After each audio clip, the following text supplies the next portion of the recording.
Arratsaldeon. Bueno, jardunaldien bigarren saioarekin hasiko gara. Gaur gure gaia Uribe Kostako historia aurrea eta arkeologia izango da. Horretarako, zorionez, izugarrizko sorte izan dugu, lehen mailako bi ikertzaile izango ditugu. Oso ezagunak dira biak, eta beraz, hau prácticamente ez dago aurkeztu beharrik. Decía que vamos a empezar con la segunda sesión de las jornadas. En la jornada de hoy nos vamos a centrar... Un poco más alto, vale.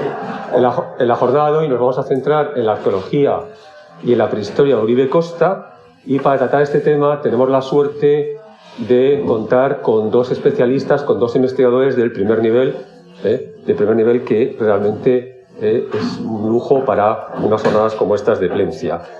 Son ambos muy conocidos de todos, entonces prácticamente no creo que haga falta presentarles ni destacar nada más, ¿no? En primer lugar, va a hablar Joseba Ríos. Él es investigador en el Centro Nacional de Investigación sobre la Evolución Humana. Ahora ya no. ¿Ya no? No, estoy en el Arqueólogo Museo. Vale, pues hasta hace poquísimo... Hasta hace nada. Hasta hace nada, era investigador del Centro Nacional de Evolución Humana, y ahora está en el Museo de Arqueología de Bilbao, sí. Vasco, ¿no? Sí. En el Arqueólogo Museo de Bilbao. El Arqueólogo Museo de Bilbao, pues mira, una primicia.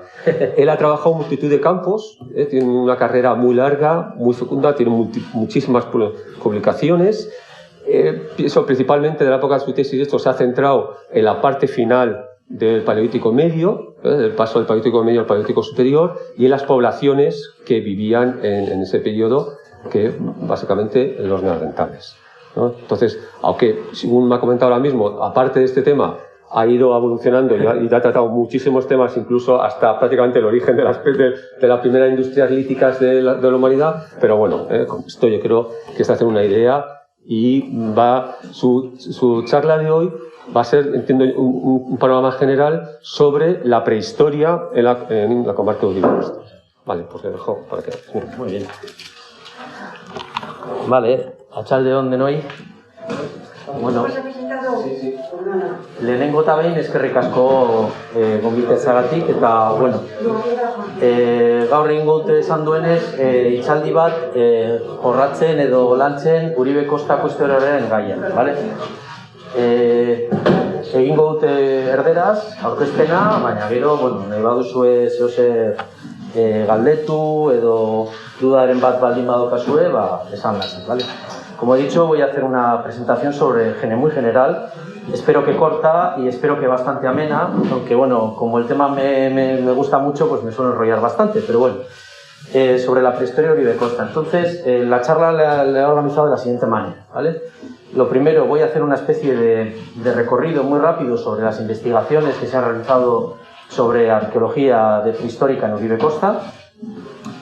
Después voy a empezar a tratar dos grandes bloques, uno sobre el Paleolítico, en el que me voy a centrar de manera muy especial en el yacimiento de Arambalcha, que es el proyecto de investigación que estamos desarrollando ahora mismo, y después voy a hacer otro bloque sobre la prehistoria más reciente, Neolítico y Calcolítico, que también hemos estado trabajando en los últimos años sobre este tema, y que tiene bastante interés porque nos habla de las primeras poblaciones de agricultores y ganaderos en el territorio.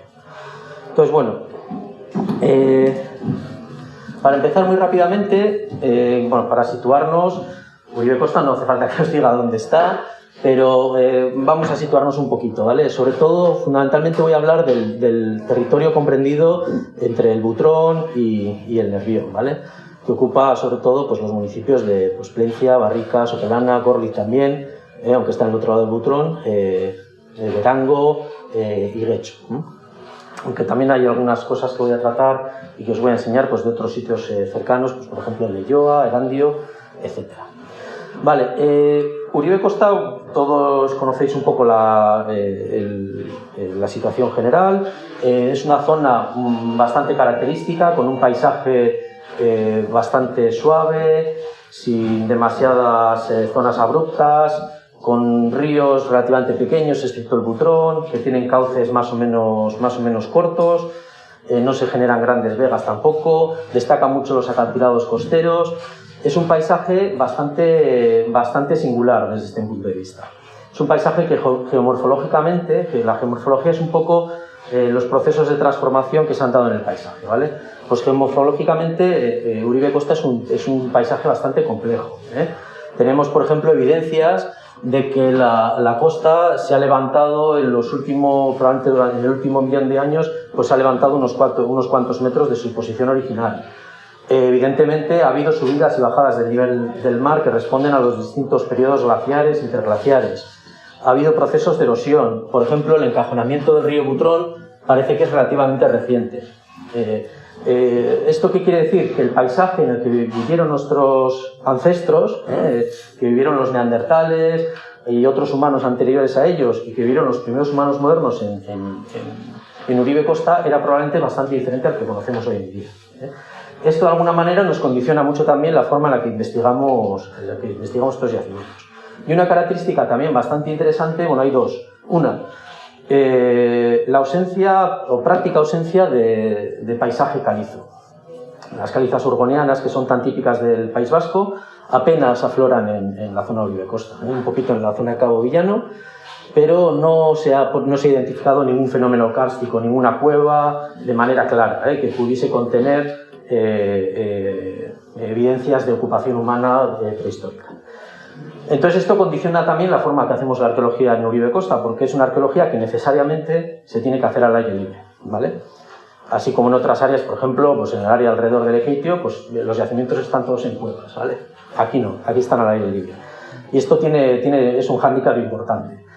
Son terrenos y tierras generalmente muy ácidas. Esto impide prácticamente no hay ningún resto óseo, por ejemplo, que sea anterior a la época medieval en todo Uribe Costa. Cuando hay pequeños fragmentos que puedan ser identificados, pero prácticamente nada. La conservación de la cerámica es muy mala también, excepto en algunos casos concretos en los que se ha podido recuperar algún fragmento con cierta calidad. La mayor parte de la cerámica recuperada en Uribe Costa es de tamaños muy pequeños y de mala calidad, lo que se refiere a la época prehistórica. Entonces esto también condiciona bastante la arqueología que podemos hacer, porque casi exclusivamente tenemos evidencias, uno, de las estructuras que han podido construir o excavar estos humanos en la prehistoria, y sobre todo lo que más tenemos son evidencias de industria lítica, de herramientas de piedra. Aunque tenemos alguna excepción que luego os enseñaré, por ejemplo en el yacimiento de Arambalcha, en el que se conservan también restos vegetales con muy buena calidad de conservación. Esta es una de las características. Yo no sé vosotros, pero yo casi me ahogo con esta mascarilla hablando, ¿eh? Vale, la siguiente característica es que la geología de base del sustrato en Uribe Costa es bastante compleja también. Tenemos una geología pues, con estratos de época terciaria, de época secundaria, tenemos bastantes manifestaciones de vulcanismo, por ejemplo, y tenemos una característica que es bastante interesante, que es la presencia de afloramientos de sílex, ¿vale? Afloramientos de sílex, este sílex se le llama sílex del Flix, aparece asociado a estas formaciones del Cretácico superior del Flix, generalmente en zonas de contacto con el terciario, también aparece en grandes depósitos de bandas, de sílex, que normalmente son de bastante mala calidad. Hoy en día los mejores afloramientos están en la costa, en los acantilados. ¿Veis esta banda verde de aquí? Bueno, esta es la zona donde están hoy en día los mejores afloramientos y donde podemos ir hoy a coger sílex del Flix, ¿vale? Pero en época prehistórica seguramente había otros afloramientos. Y de hecho hemos podido documentar bastantes afloramientos en zonas hacia el interior. Pues en Urduliz, por ejemplo, en Lemoiz también. Y esto, pues bueno, nos abre un poco una perspectiva un poquito más amplia, ¿no? Acerca de cómo debió ser esta captación de materias primas en la prehistoria. Lo que sí sabemos, y esto es casi seguro, es que este estrato con sílex del Flix, que aparece aquí, este verde sobre todo, ¿vale? Seguramente tuvo continuidad o tiene continuidad por debajo del mar, realmente hacia el interior del mar, alejándose de la costa actual. Esta costa actual, en época prehistórica, por ejemplo en el Paleolítico, no estaba cubierta por el mar y probablemente había sitios en los que era posible acceder a este sílex del Flix en esta dirección, ¿vale? Pero lo que es hacia el este, ya no es tan claro que aflore este Siles, ¿vale? Hasta casi Bayona. En la zona de Bayona aflora el Siles de Muguer, que se llama, que es muy parecido al de aquí, al de Barrica, ¿vale? Entonces, bueno, esto hace que el Siles del Flix sea primero, es bastante identificable, fácil de identificar en los registros arqueológicos, y segundo, cuando lo identificamos, pues con cierta seguridad podemos decir que casi seguro que viene de esta zona de aquí. Y esto es muy importante porque prácticamente yo en todos los yacimientos en los que he excavado en la región cantábrica, desde la cuenca del Besaya que he excavado, que he estudiado, hasta, por ejemplo, Irún, aparece también en Coscovillo, en Navarra, aparece Siles del Flix, ¿vale? Esto quiere decir que era una materia prima bastante deseada, muy explotada y que circulaba por el espacio, ¿vale? Desde los tiempos casi más antiguos, en el Paleolítico Medio, los neandertales están llevando Siles del Flix, de aquí de Barrica, pues eso, a la cuenca a los corrales de Huelna, por ejemplo, ¿vale? Esto es bastante interesante porque nos habla de cuestiones de movilidad, de territorialidad, de cómo se desplazan estos grupos y cómo se organizaba su economía. Entonces, la presencia de Siles del Flix en Uribe Costa ha favorecido la presencia humana y también ha favorecido la conservación y la presencia de yacimientos arqueológicos. Sin este Siles del Flix, probablemente la riqueza arqueológica de Uribe Costa sería mucho menor, ¿vale? El hecho de que aparezca aquí este afloramiento ha hecho que se multipliquen los yacimientos de muchos periodos. Pero fundamentalmente, paleolíticos hay casi, no voy a decir exclusivamente, pero el grueso de las manifestaciones de los yacimientos que tenemos son del Paleolítico Medio, esto quiere decir de neandertales, y luego ya tenemos que ir a la prehistoria reciente, al Neolítico y el Calcolítico sobre todo, para volver a encontrar otra vez muchas manifestaciones arqueológicas, ¿vale? Bien, las investigaciones arqueológicas en Uribe Costa se inician bastante tarde. Prácticamente en la década de los 40-50, un aficionado de Bilbao, Antonio Aguirre, realiza las primeras exploraciones en Uribe Costa y recoge algunos materiales en distintos areneros y de estos materiales, pues bueno, hace unas láminas, hace un pequeño texto y lo publica en un libro que se llama Materiales Arqueológicos de Vizcaya, en el que publica una miscelánea de cosas muy variadas. Y es la primera vez que se menciona la presencia de materiales arqueológicos de época prehistórica en Uribe Costa, ¿vale? Inmediatamente después, Antonio Aguirre se puso en contacto con don José Miguel de Barandiarán, al que veis en la foto, ¿vale? Y con Mario Grande, que era en aquel momento el director del Museo Arqueológico de Bilbao. Los tres, acompañados de otras personas, hicieron una pequeña campaña de exploraciones en Uribe Costa, en Barrica. No sabemos muy bien cuántos días estuvieron, pero probablemente pocos, ¿vale? Pero en ese tiempo que estuvieron, fueron a visitar los sitios más representativos que Antonio Aguirre había documentado, en los que había encontrado materiales, y Barandiarán pudo hacer incluso algunos sondeos. Luego os explicaré un poquito más por qué es tan relevante esta primera publicación, ¿vale? Se publican los resultados casi inmediatamente, o sea, pues las exploraciones se hacen en el 59 y el libro lo publican en 1960, ¿vale? Y después cae un poco en el olvido. Hay algunos investigadores, en los 60 prácticamente nadie, se acercan y toca el tema de Uribe Costa. No interesa demasiado la arqueología al aire libre. Se están todavía definiendo las grandes secuencias arqueológicas del País Vasco. Está trabajando Ignacio Barandiarán en su tesis, por ejemplo, y definiendo las grandes secuencias pues de Bolincova, Sandimamiñe, sitios que conoceríais en cuevas. Y parece que queda un poco en el olvido la arqueología en Uribe Costa. En los 70, 60, 70 hay algunos pequeños chispazos, pues se descubre algún dolmen, se hace alguna pequeña investigación, algunas piezas aparecen referidas pues, por Nolte, Ernesto Nolte, que ha encontrado algunas piezas no sé dónde. Hay un poco esta especie de situación, ¿no? En la que no se hace una investigación per se sobre la prehistoria de Uribe Costa. Hasta que a principios de los años 80 se inicia la primera excavación científica y sistemática de un yacimiento en Uribe Costa, que es la excavación del yacimiento de Curtxa. Casi seguro que todos habéis oído hablar de él, ¿vale? Que se encuentra en la colina de Curtxa, a caballo entre Barrica y Sopelana, y bueno, se inician unas excavaciones bajo la dirección de Margarita Muñoz, que por aquel entonces era profesora en la Universidad de Deusto. Estas excavaciones se hacen para conocer, Curcia ya Barandiarán había encontrado materiales, los había atribuido al Paleolítico Medio, y Margarita Muñoz básicamente lo que quiere es conocer cómo son las ocupaciones de los neandertales en Uribe Costa al aire libre. Todas las excavaciones que se habían hecho hasta ahora de neandertales habían sido en cuevas, en el País Vasco septentrional, bueno, en Vizcaya y en Guipúzcoa, ¿vale? Porque en Álava sí que había alguna cosa al aire libre y también en la zona de Bayona había algunas cuantas cosas al aire libre.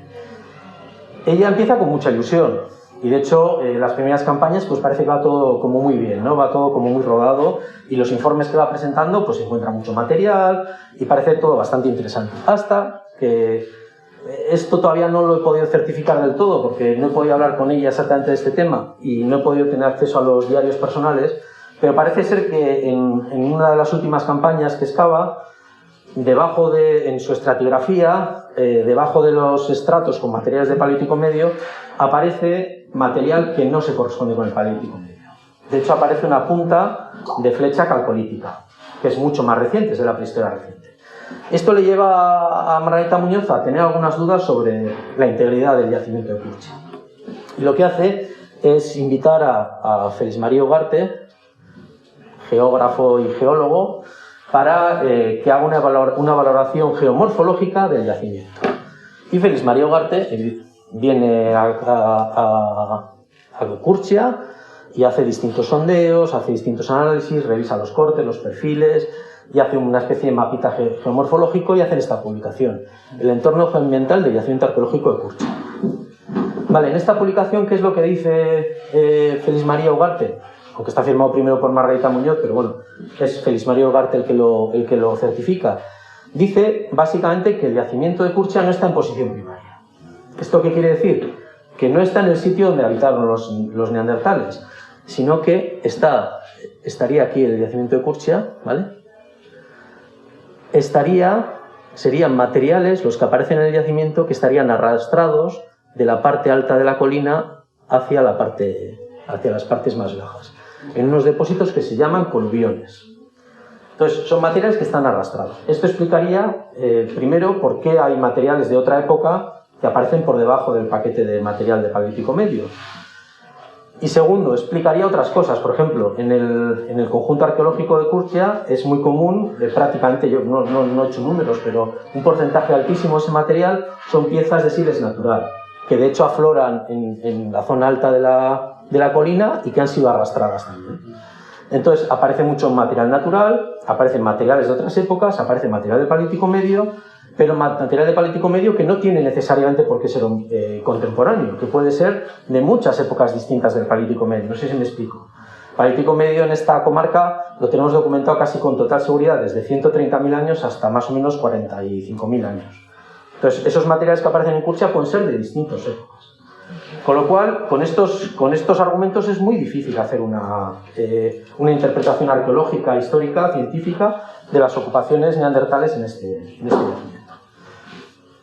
El mismo problema parece que se está dando en otros puntos. Por ejemplo, Félix María Ugarte también detecta estos movimientos coluviales hacia el arenero de Zabaleche. En este caso, cubriendo las dunas que están allí depositadas. Ha habido una investigación en 2010 dirigida por Miquel Aguirre, en el que hizo unos sondeos de 2 metros cuadrados, encontró algo de material de Paleolítico Medio en la parte baja de ese sondeo, pero probablemente ese material también está en posición secundaria. Entonces, esto fue como un mazazo para la arqueología en Uribe Costa, porque a partir de este momento se implantó la idea en los investigadores del País Vasco de que era imposible encontrar nada en contexto primario o en un contexto estratigráfico bueno en esta comarca. Y de manera casi sistemática, todo lo que se localizaba se calificaba como que estaba en posición secundaria. Se hicieron algunos cuantos trabajos de urgencias, excavaciones de urgencia, pues desde finales de los 90 más o menos hasta los primeros 2000, y sistemáticamente todo estaba en posición secundaria. Y de hecho casi no se aceptaba que pudiese haber nada bien conservado en Uribe Costa. Hasta que en el año 2003 y 2004 localizamos un yacimiento en Mendieta, en el polígono de Saldu, en Sopelana, y localizamos un yacimiento, localizamos materiales arqueológicos en una zona que ya habían empezado a urbanizar, dimos noticia a la Diputación Foral de Vizcaya y se nos encargó hacer una evaluación arqueológica de esa organización. Hicimos pues creo que llegaron a los 100 sondeos manuales de 1 metro por 1 metro en toda la zona, era una zona amplísima, y localizamos 2 puntos en los que había yacimiento arqueológico conservado, y no solo conservado bien, sino que encima tenía estratigrafía, tenía un contexto más o menos seguro, que nos ayudaba a entender un poco cómo se habían formado esos yacimientos, nos permitía darles un contexto a los materiales que allí aparecían, y sobre todo nos decía una cosa que era muy importante y que nos cambió el chip a todos, que es: en Uribe Costa es posible encontrar secuencias estratigráficas relativamente bien conservadas que conserven materiales en posición relativamente primaria. Y esto es muy importante porque fue una especie como de punto de partida, ¿no? Publicamos esto en el año 2008 y aunque no llegamos nunca a poder datarlo bien, se tapó muy rápidamente, se puso encima una calle, que es la calle de la Prehistoria ahora mismo, y nunca lo podemos estudiar a fondo, ¿vale? Pero de alguna manera plantamos las semillas para empezar a hacer cosas en Uribe Costa.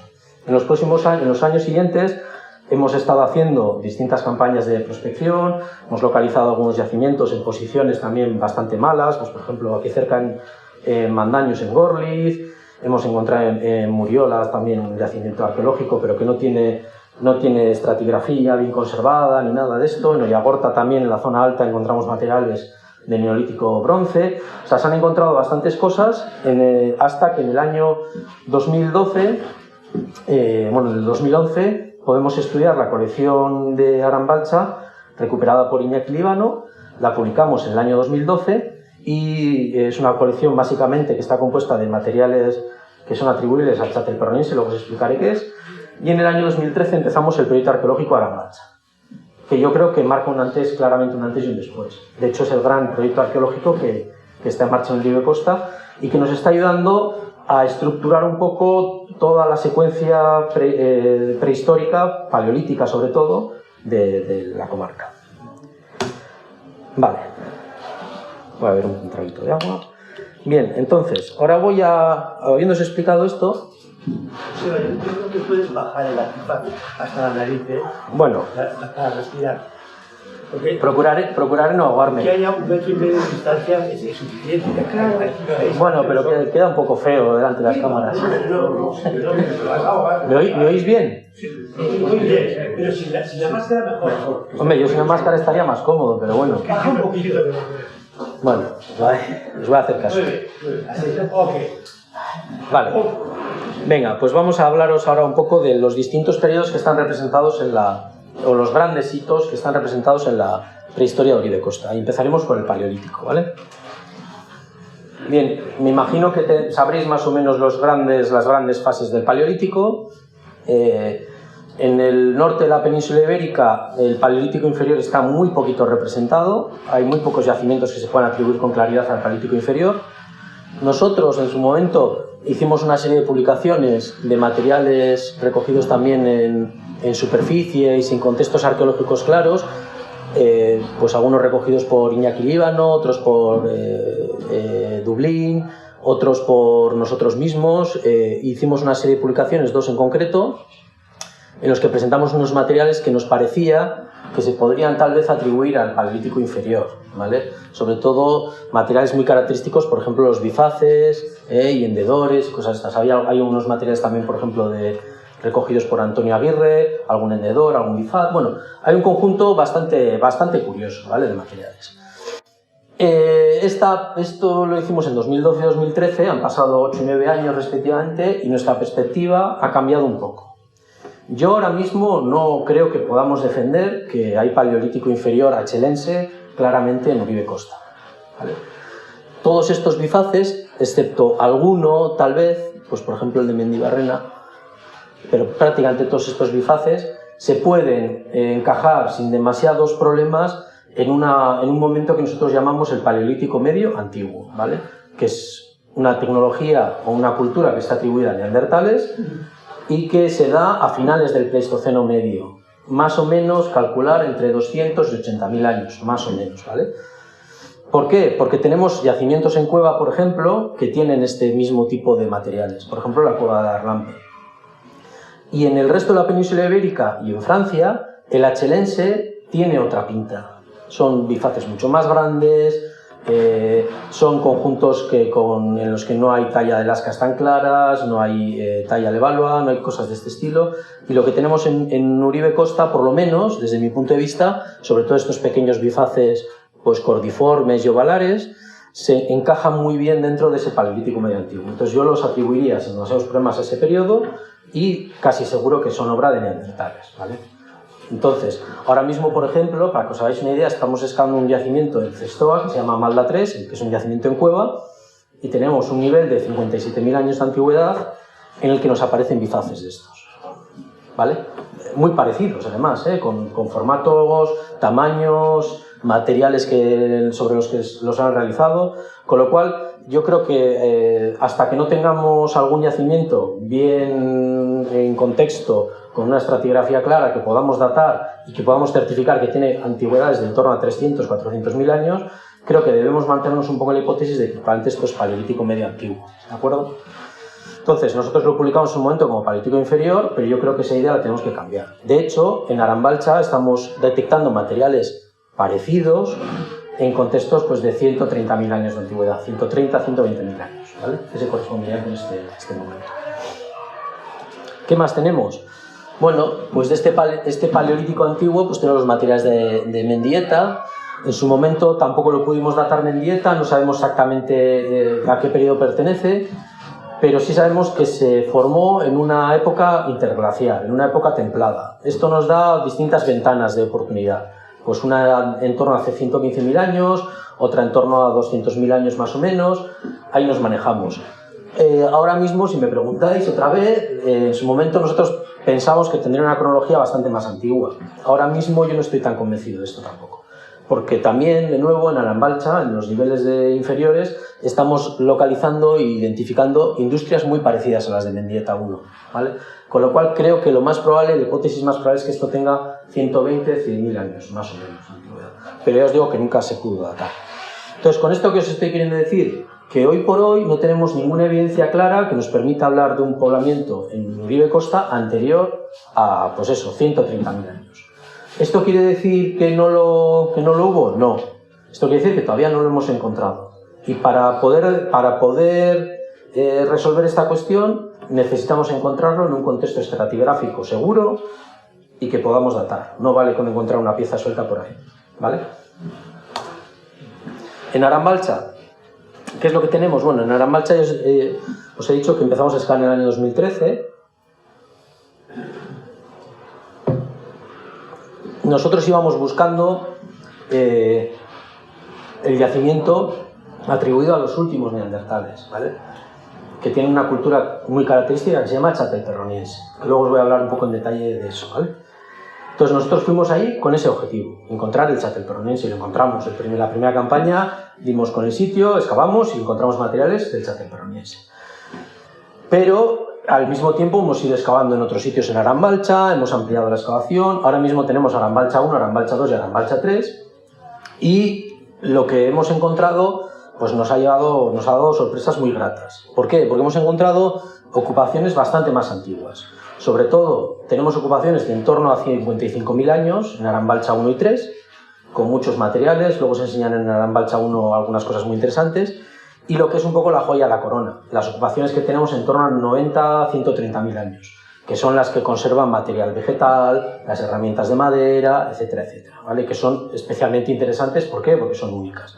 Luego os las explico un poquito más en detalle. Hemos tenido la suerte también de poder investigar un poco el descubrimiento de Arambalcha. Porque nosotros estábamos convencidos de que de hecho el descubrimiento de Arambalcha lo hizo Iñaki Líbano en el año 2004, lo que es el yacimiento chatelperroniense. Pero nos llevamos una sorpresa revisando los diarios de campo de Barandiarán. Porque él hace sondeos en el yacimiento de Ollagorta, que es una cantera que está al lado de la cantera de arena de Arambalcha, y habla de distintos puntos. Habla de Ollagorta oeste y de Ollagorta este. Y hemos encontrado un mapa hecho por él, que es este de aquí. No funciona el ratón. Bueno, es este de aquí, ¿vale?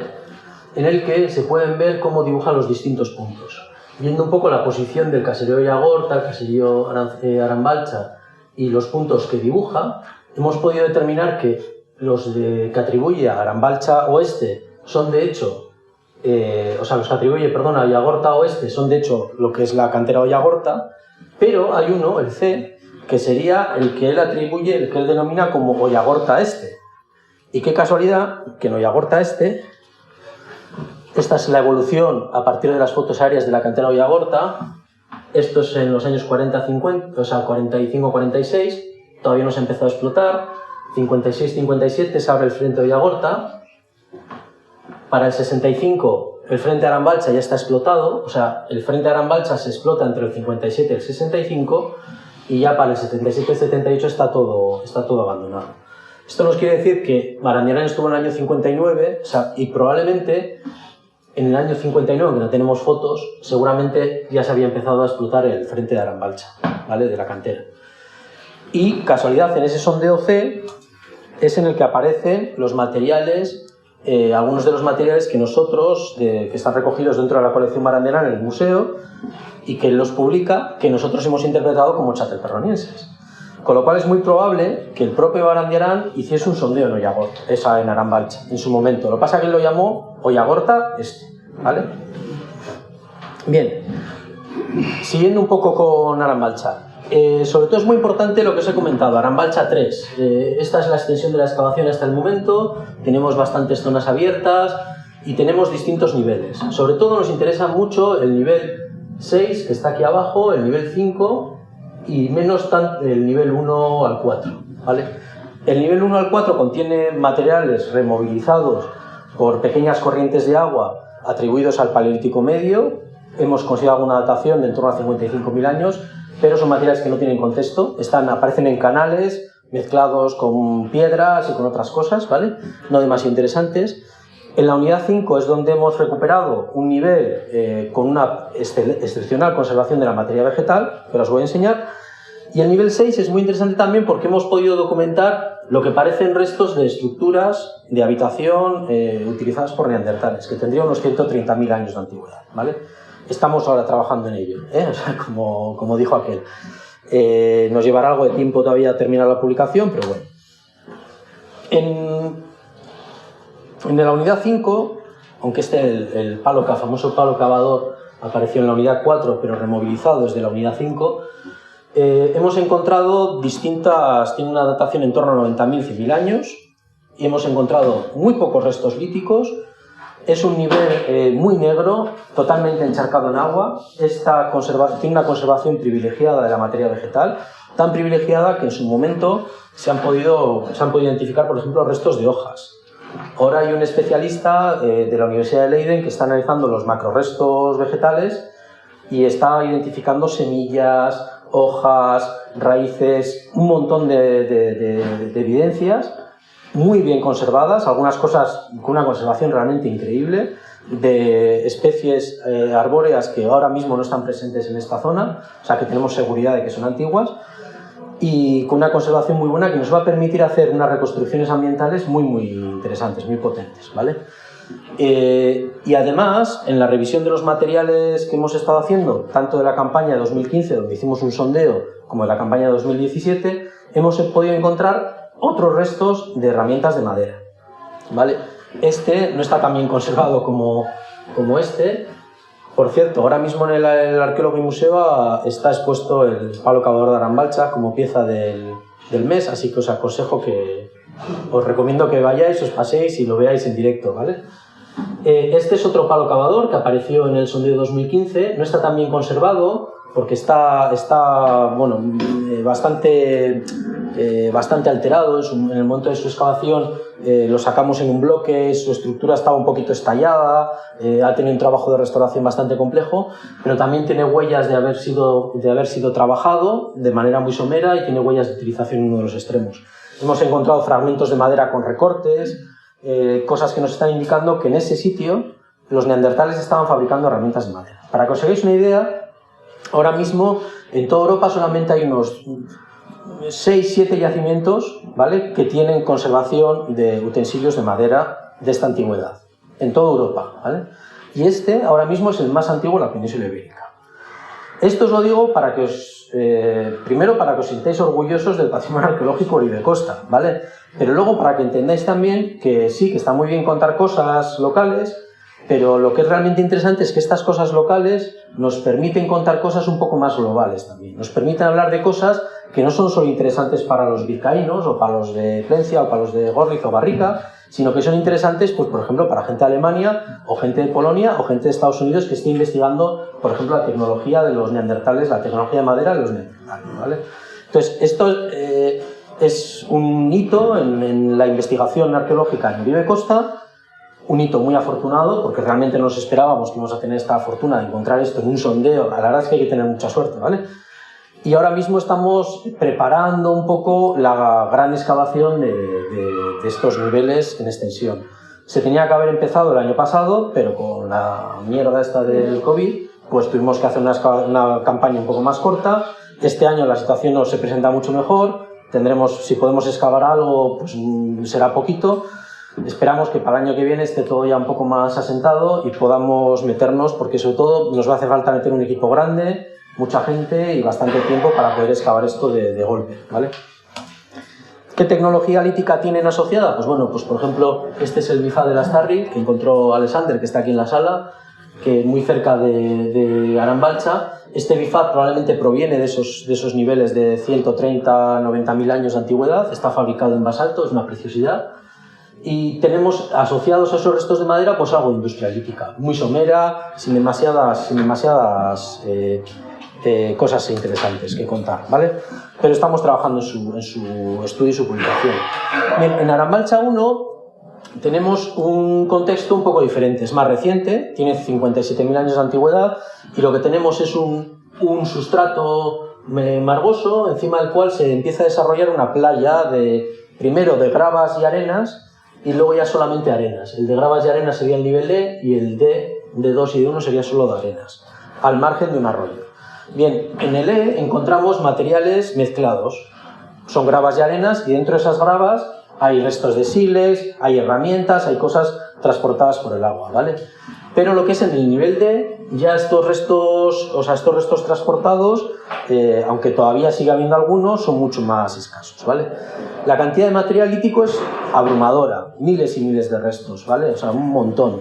Encontramos de todo, núcleos, herramientas, cosas muy curiosas. Por ejemplo, estamos encontrando herramientas que en los yacimientos en cueva no nos aparecen. Hay muchos perforadores grandes, muchas piezas usadas para hendir, cosas que nos están sugiriendo probablemente trabajos que las cuevas nos están dando. Sospechamos que tiene mucho que ver con el procesado de la madera, precisamente, ¿vale?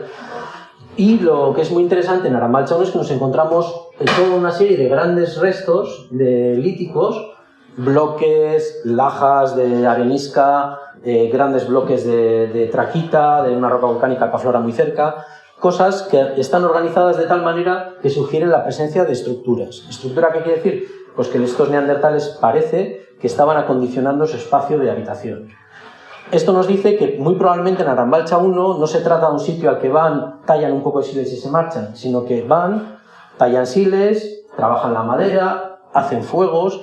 Tenemos algunas estructuras circulares, por ejemplo esta de aquí, que están llenas de carbones, las piedras de alrededor están quemadas, que sugiere que se ha hecho un fuego ahí en ese punto.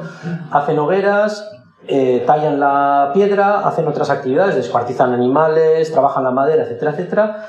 Y esto nos está diciendo que es probable que estos neandertales estuviesen ahí de manera, no voy a decir permanente, evidentemente, pero sí de manera estable durante periodos cortos de tiempo, ¿vale? Lo cual es una gran novedad, porque también en nuestro imaginario, durante el Paleolítico hacía mucho frío y las condiciones de vida al aire libre eran muy, muy complicadas. Bueno, primero, no es así siempre, no siempre hizo mucho frío, de hecho en ocasiones hizo más calor que hoy en día. Y luego además los neandertales tenían las capacidades y las habilidades para poder sobrevivir al aire libre. De hecho, en otras zonas de Europa, que no hay cuevas, por ejemplo en todas las planicies rusas, hay yacimientos de Paleolítico medio. ¿Esto qué quiere decir? Que los neandertales eran capaces de vivir al aire libre. Y lo que nos está demostrando es que en Arambalcha lo estaban haciendo, ¿vale? Esto también es muy importante. ¿Qué ocurre? Que esto tenemos que trabajarlo más. Estamos ahora preparando, terminando el estudio de la industria lítica, prácticamente nos quedan 4 piezas por mirar, y luego tendremos que meternos con el estudio, pues la distribución espacial de los restos y la interpretación sobre todo de estas estructuras, que va a ser el tema más complicado. porque todavía hay ciertas resistencias a aceptar que los neandertales eran capaces de hacer este tipo de cosas, ¿vale? Bien, y voy a pasar a lo que es un poco la joya, la corona, ¿vale? De Arambalcha, que es Arambalcha 2, que es donde localizamos el yacimiento chatelperroniense. Tenemos una secuencia con varios niveles arqueológicos, ¿vale? Varios niveles geológicos, estratigráficos, la unidad 6, una unidad 5 muy oscura, muy negra, pero que desgraciadamente no conserva materia vegetal porque no estaba encharcada en agua, como nos pasaba en Arambalcha 3, pero que las condiciones de formación son exactamente las mismas, solo que en este caso, al no estar encharcada en agua, pues no conserva esa materia vegetal, ¿vale? Una unidad estéril, que es la 4C, y justo encima de esta unidad estéril, la formación de un suelo. Esto que quiere decir que en su momento hubo una superficie más o menos estable en la que creció hierba, ¿vale? Y en esa superficie, en ese suelo, es donde se produce la ocupación humana del chatelperroniense. ¿Qué es el chatelperroniense? Es, por decirlo de alguna manera, una cultura, un tecnocomplejo, una cultura hecha por neandertales, que tiene su origen en Francia, en la zona de Dordogne y Périgord, ¿vale? Y que más o menos surge a partir de industrias previas del Paleolítico Medio. Ahora estamos barajando la posibilidad de que surja por contacto, no directo, pero cercano con Homo sapiens, con nuestra especie que ya estaba en esas épocas en Europa del Este, y que las primeras evidencias tienen más o menos unos 45.000 años de antigüedad. Y dura hasta hace unos 42, 41.000 años, como mucho, ¿vale? Entonces es una cultura que solamente, o prácticamente solamente, se encuentra en el occidente de Europa, en la península ibérica solamente en el norte de la península ibérica, y hasta este momento, hasta Arambalcha, había muy poquitos yacimientos. La Bekokova, que era un yacimiento en cueva en Guipúzcoa, en Mondragón, con 100 piezas líticas, 100 restos. Ekain, que tiene, no sé si 7 o 8 restos líticos, incluyendo alguna punta de chatelperrón, que digamos es el útil característico de este periodo. Y luego había otro yacimiento que es Cueva Morín, en el cual hay más restos, pero parece que están mezclados con restos del Paleolítico Medio, ¿vale? Entonces muy poquito. Yacimientos al aire libre no había ninguno, y para encontrar los primeros nos tenemos que ir a la zona de Bayona, que tenemos Vidart, Le Bastet, y luego si nos vamos ya a la zona de Bergerac, por ejemplo, ya tenemos bastantes más. Canal 2, Vieux-Coutet. Hemos estado investigando bastante este tema, parece que a los neandertales del chatelperroniense les gustaba mucho vivir al aire libre. Y de hecho los yacimientos en cueva que tenemos en toda la región cantábrica y en muchos sitios del suroeste de Francia aparecen conjuntos muy pequeñitos en las cuevas. Parece que lo utilizan de manera más esporádica, sobre todo les gustaba vivir al aire libre, ¿vale? Hemos podido datar este nivel arqueológico y tiene una datación en torno a 44.000 años, o sea que es de los más antiguos. Lo que es más interesante, y en lo que estamos trabajando ahora, acabamos de enviar el artículo a una revista de estas muy potentes, espero que vaya todo bien, estará en revisión. El tema es el siguiente: nosotros lo que vemos en este conjunto lítico es que no tiene nada que ver con el Paleolítico Medio que aparece en el norte de la península ibérica. Nada que ver. ¿Esto qué quiere decir? Así como en Francia en algunos yacimientos se ha podido ver esa evolución desde el Paleolítico Medio al chatelperroniense, aquí no, ¿vale? Las fechas que tenemos de 44.000 años son 1.000 años por lo menos más recientes que el Paleolítico Medio más reciente de la región cantábrica, ¿vale? Entonces estamos manejando la hipótesis de que la región cantábrica se vacía de neandertales por X motivos, se extinguen localmente, se van a otros sitios, ya deja de ser un espacio atractivo. Si queda alguno, quedan pequeños grupos muy aislados, o sea, prácticamente se vacía, y ese vacío lo aprovechan otros grupos de neandertales que vienen del suroeste de Francia y que entran en la cornisa cantábrica. Y este sería uno de los ejemplos. ¿Por qué decimos esto? Primero, porque hay 1.000 años de diferencia entre el último Paleolítico Medio y el chatelperroniense de Arambalcha, y el de la Bekokova también. Y segundo, porque no hay ningún vínculo entre esta industria lítica con la industria lítica del Paleolítico Medio anterior. O sea, no es el producto de una evolución local, ¿vale?, cultural de los neandertales. Y además vemos otros cambios. Por ejemplo, prácticamente no tenemos... Arambalcha 2 es un sitio de taller. Están fabricando como locos puntas de chatelperrón, ¿vale? Las buenas probablemente se las llevaron y ahí se les quedaron algunas rotas, en proceso de fabricación, tal. Tenemos toda la cadena operativa muy identificada. Y este tipo de comportamiento no es tan claro en los yacimientos de Paleolítico Medio. Que vayan a un sitio a tallar como locos para hacer un tipo de herramienta muy concreto es algo que aparece en el sector. Entonces, por eso estamos manejando esta hipótesis y creemos que la podemos defender con soltura de que los neandertales desaparecen del Cantábrico y entran otras poblaciones de neandertales diferentes, intrusivas desde el sudeste de Francia. Pues eso es muy interesante. Aquí tenéis un mapa con la distribución del Châtel-Perroniense en el mundo y básicamente son estos 3 puntos los que hay. La zona central, el área principal nuclear del Châtel-Perroniense, que sería esta, donde sí que hay esta evolución desde el Paleolítico Medio al Châtel-Perroniense. Una zona en el norte de Francia con unos cuantos yacimientos, algunos muy característicos como Arcis-sur-Cour, que tiene unas fechas un poquito más recientes, y luego la zona del Pirineos centrales, occidentales y el Cantábrico oriental, en el que tenemos estos yacimientos que os estaba hablando antes. Con esto voy a acabar el Paleolítico. Me preguntaréis, ¿y qué hay de los humanos modernos, de nuestra especie, Homo sapiens? Pues tenemos poquísimas evidencias. Tenemos piezas aisladas, algún conjunto de superficie, prácticamente nada paleolítico en estratigrafía. Bueno, prácticamente no, nada paleolítico en estratigrafía. En Arambalcha es muy curioso porque todo lo que sería el Paleolítico superior ha desaparecido. 10 minutos. Sí. Todo lo que sería el Paleolítico superior ha desaparecido, probablemente por procesos erosivos o distintos tipos de fenómenos. Sabemos que durante el Paleolítico superior se ocupó Uribe Costa, se ocupó además mucho, porque en todos los yacimientos en cueva, Bolincova, Santimamiñe, no sé, en Achurra, en Armiña, en todos los yacimientos en cueva que hemos podido trabajar, en Arenaza, en todos ellos aparece el Siles del Flis, es casi, bueno, seguro que es la materia prima mayoritaria, la que más se usa. Entonces sabemos que esta gente venía aquí. Y tenemos evidencias sueltas, pues un fragmento de punta sultrense por aquí, un fragmento no sé qué por allá, unas cuantas piezas por allí. En Aguirremendi, por ejemplo, hay un conjunto más o menos concentrado de piezas que parecen auriñacienses o gravetienses, de los primeros humanos modernos. Pero no tenemos nada en estratigrafía que hayamos podido excavar nosotros, y que tengamos una secuencia, y que hayamos podido datar, y que hayamos podido certificar, ¿vale? Entonces sabemos que estuvieron mucho, pero no hemos podido encontrar estos yacimientos. Es posible que muchos de estos yacimientos estén debajo del mar, ahora mismo. Durante el Paleolítico superior es la época glaciar por excelencia y pues bueno, pues la costa estaba alejada entre 4 y 6 kilómetros de la costa actual.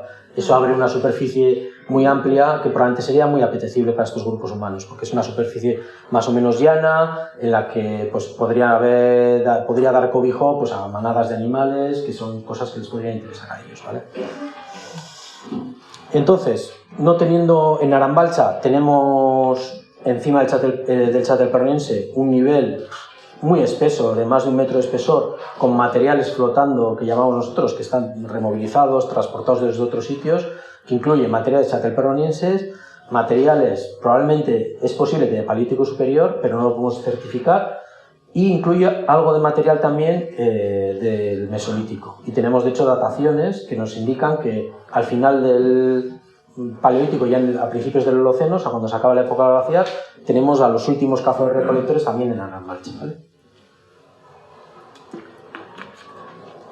Bien, de prehistoria reciente, pues un poco el panorama es un poco parecido al del Paleolítico. Tenemos pocos yacimientos y generalmente casi ninguno excavado y ninguno bien excavado. Tenemos muchos conjuntos recogidos en superficie, pero nos faltan secuencias, nos faltan estratigrafías, nos faltan dataciones, nos falta un montón de información, ¿vale? Estamos trabajando en ello.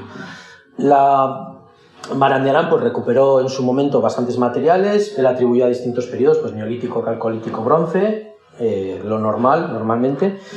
Y después, a lo largo de los 70, 80 y 90, pues se fueron encontrando otros conjuntos, generalmente pues más o menos aislados, pues una chapulimentada aquí, otra hacha allá, un núcleo allí, cosas. En algunos sitios había concentraciones importantes de material, pero no se excavó per se ningún yacimiento arqueológico de este periodo. Y un poco se instaló la idea de que en Uribe Costa no había un poblamiento estable, tampoco en la prehistoria reciente. Y se vendió un poco la idea de los grupos ganaderos y de asentamientos ganaderos del Neolítico. ¿Por qué? Porque se encontraban de repente pues en un camino, se encontraban 5 piezas de sílex y entonces decía, pues esto es un sitio en el que ha habido un pastor que ha venido con su ganado y se ha sentado aquí un rato, ha hecho 4 cosas y luego se ha marchado, ¿vale? Entonces este era un poco el panorama general. Tampoco hay, aunque en Muñarricolanda había una estación dolménica, nunca se ha excavado, nunca se ha investigado con interés y tampoco está como pero no se le ha dado nunca demasiada importancia. Entonces tenemos una información pues bastante pobre en general. Tenemos un montón de yacimientos, esto es de una publicación que hicimos en 2018, hay un montón de puntos que podemos considerar yacimientos con concentraciones de materiales, pero estos serían, por ejemplo, los monumentos, túmulos y dólmenes que tenemos localizados, algunos nuevos, por ejemplo, Goicomendi o Muñarrián de 1, algunos puntos de yacimientos al aire libre, que generalmente, ya os digo, son acumulaciones de materiales en superficie, hasta que en el año 2014, si no me falla la memoria, 2014-2015, nosotros en Arambalcha hemos podido documentar, en Arambalcha 2, en estratigrafía, una ocupación del calcolítico, con un pequeño hogar, algo de material lítico, y tenemos dataciones, lo cual súper bien, porque podemos decir, oye, pues ya lo podemos fijar una secuencia temporal. En la Andaluce, en Sopelana, se documentaron una excavación de urgencia, 2 estructuras de combustión bastante particulares que también se han podido datar en un neolítico final, bastante interesantes, pero generalmente la mayor parte del material que tenemos son materiales recuperados en superficie, hachas pulimentadas, molinos de mano, pues este de Mandaño, este de Muriolas, núcleos de talla a presión en distintos yacimientos, núcleos de percusión indirecta, algunas evidencias de láminas, de productos de este estilo, un montón de puntas. Aquí hemos reflejado algunas de las que publicamos en 2018, pero hay otras tantas más, hay decenas de puntas pues de distintas cronologías, se ve más una cierta evolución, pues de formas más simples a formas más elaboradas, pues con aletas, pedúnculos, incluso una punta de palmela de bronce, algunas de ellas con huellas de impacto muy claras, materiales muy diversos, pues desde siles del Flis a siles, por ejemplo, evaporítico del Ebro, que aparece en la zona de Tudela o de Calahorra, o sea, cosas que nos están indicando una movilidad. Pero, por ejemplo, no tenemos elementos de ajuar, no tenemos ningún dolmen excavado, hay alguna hacha votiva, hachas pulimentadas pequeñitas, de estas que se suelen asociar a comportamientos rituales, pero no tenemos ningún sitio de hábitat, ni fondos de cabaña, ni silos, prácticamente nada de nada, ¿vale? O sea, tenemos una información realmente pobre. Tenemos que buscar esa ocupación de la prehistoria reciente al aire libre. En Arambalcha, ya os he dicho, pues tenemos algo de material que está recuperado en contexto, pero no es un sitio de hábitat. Se ve que es un sitio de actividad, ¿vale? Sin más. Hemos podido documentar incluso algunos pequeños lingotes de cobre, que nos están hablando también de actividades metalúrgicas que se están pudiendo realizar en este lugar. Y sobre el fenómeno dolménico, pues todo prácticamente lo que conocemos, ya estoy, todo prácticamente lo que conocemos es localizaciones de túmulos, y como os digo, incluso algunos nuevos, por ejemplo este de Muñarrián de 1, que están deseando ser excavados, ¿vale? O sea, que tendremos que ponernos a ello, a ver si hay suerte y pasa, pues por ejemplo, como en la zona de Carranza, que se pueden encontrar algunos sin violar y podemos encontrar evidencias pues de distinto tipo, ¿vale? Desde restos humanos, que no lo creo porque la conservación es mala, pero quizá podemos encontrar muestras para datar, elementos de ajuar pues, significativos, cuentas, hachas pulimentadas, triángulos, yo qué sé, o sea, un montón de elementos que nos puedan indicar un poco acerca de la cronología de esos monumentos funerarios y su función, y si son enterramientos individuales, colectivos, etcétera, etcétera. O sea, es una cuestión que estamos trabajando en ello y que tenemos que esforzarnos un poco. Y con esto termino, lo he clavado, creo, o sea que...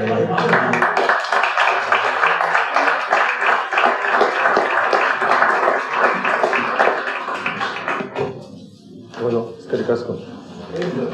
Pero la suerte, desde luego, es que haya tal cantidad de yacimientos. Pero ahí estaría. Si no tuviera la suerte de contar con un equipo como el vuestro, de trabajo tan concentrado durante tanto tiempo y con los resultados que tenéis, claro. Sí, a ver, el tema es que ahora mismo yo no diría que hay muchos yacimientos, diría que hay muchos potenciales contextos de tener yacimientos.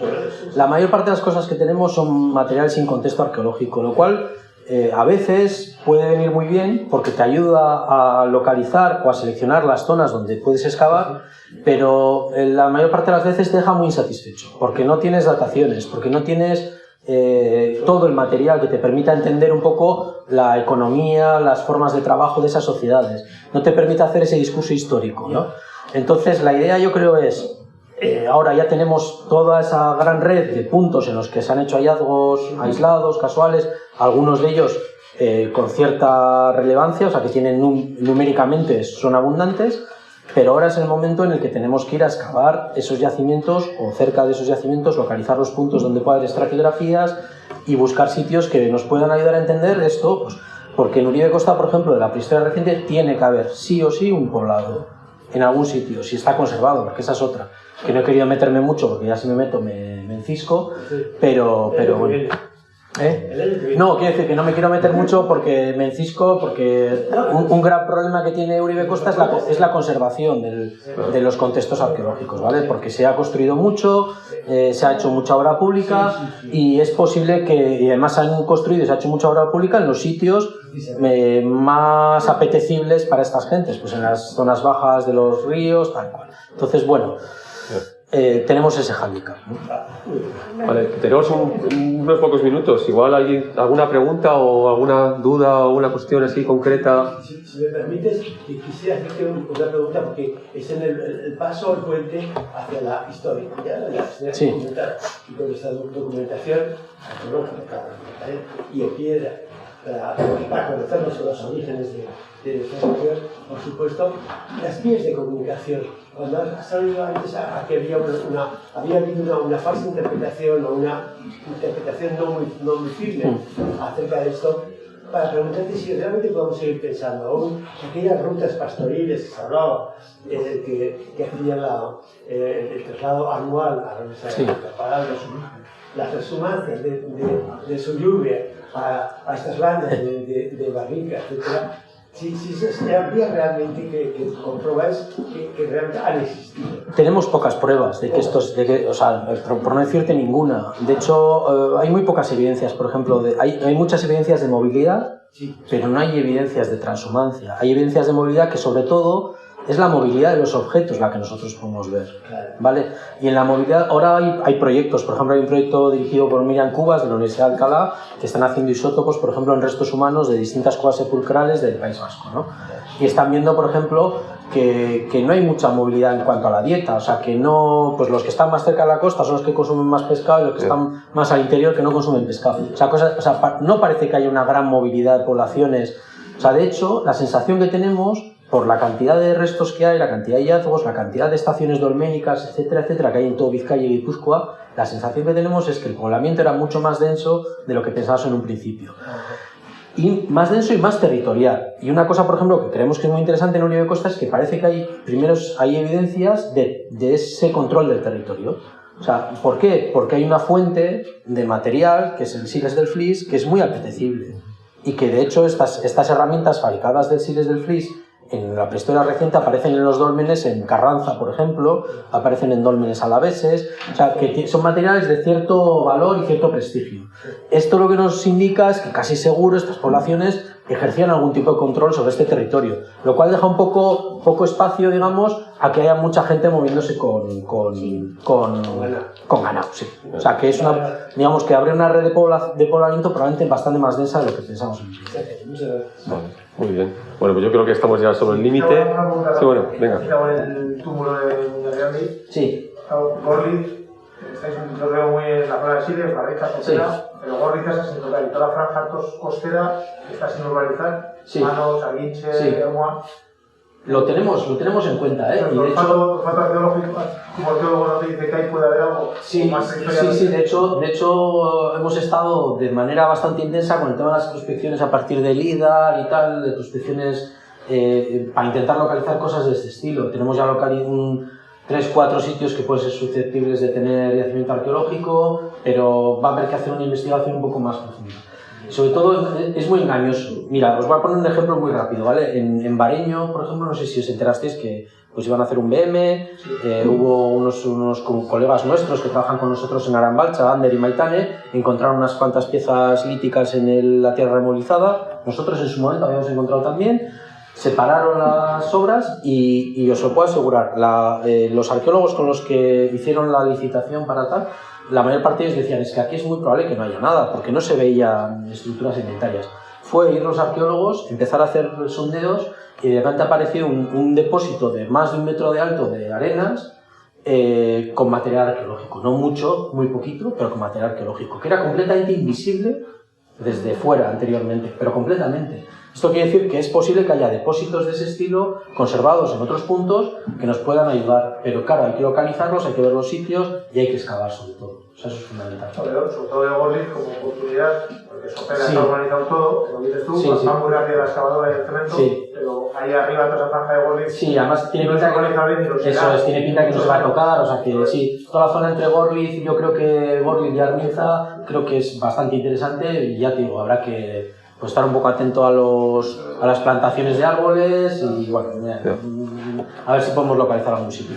Has comentado, nosotros había ahí arriba, estábamos de chavales, la famosa cueva de Gentilvaso. Sí, ¿Habéis, sí, es una historia un poco larga. yo he intentado entrar hace unos años y no se puede entrar, No, ya está todo. se habla de esa cueva, se habla de que se encontraron materiales, esos materiales no están en ningún lado y realmente si hay una cueva, seguramente es una cueva bastante reciente y probablemente sin demasiado interés desde el punto de vista de la Yo ocupación. creo que para mí no es cueva. No, es una especie como de agujero, Sí, no, es un dolmen. un dolmen. Sí, y ahí excavó, creo yo, la noticia que tengo, que Barandiarán excavó. No, por lo menos él no tiene noticia. Cueva con corredor, porque hay una zona, esto con piedras. En otro momento, el sitio porque estamos ocupando ya el tiempo de... Sí, sí. Bueno, déjale que acabe. Y había, metías un palo y veías que era hueco. Ya. Entonces decían a mí los que me dijeron, mi aita, que estuvo en el pero que selló eso para que no entraría hombre de ruta en lo que es el corredor. Me suena un poco historia extraña, te lo digo, porque no es lo que hacía Barandiarán, pero porque él cuando excavaba en un sitio lo excavaba, lo documentaba, lo publicaba. Yo he estado allí y la verdad es que estuve con Diego Gárate, que es de aquí de Plencia, y la verdad que no vimos nada que nos invitase a pensar que allí había algo especialmente interesante, pero bueno, sería una cuestión a mirarlo igual con otros ojos, pero yo estuve en el año 2001 o 2000, así, o sea que han pasado 21 años, pues bueno. Bueno, pues igual tenemos que cortar ya, Sí. porque ahora sí que nos hemos pasado ya de hora. Hacemos una parada mínima de 1 minuto y vamos con la segunda sesión. Muchas gracias. Muy bien. Decía antes cuando he presentado al principio a Joseba que tenía mucha suerte de contar con gente tan cualificada y que no hacía falta presentarles porque eran muy conocidos, pues si era muy conocido Joseba todavía, en el caso de Iñaki Libero, todavía es mucho más conocido.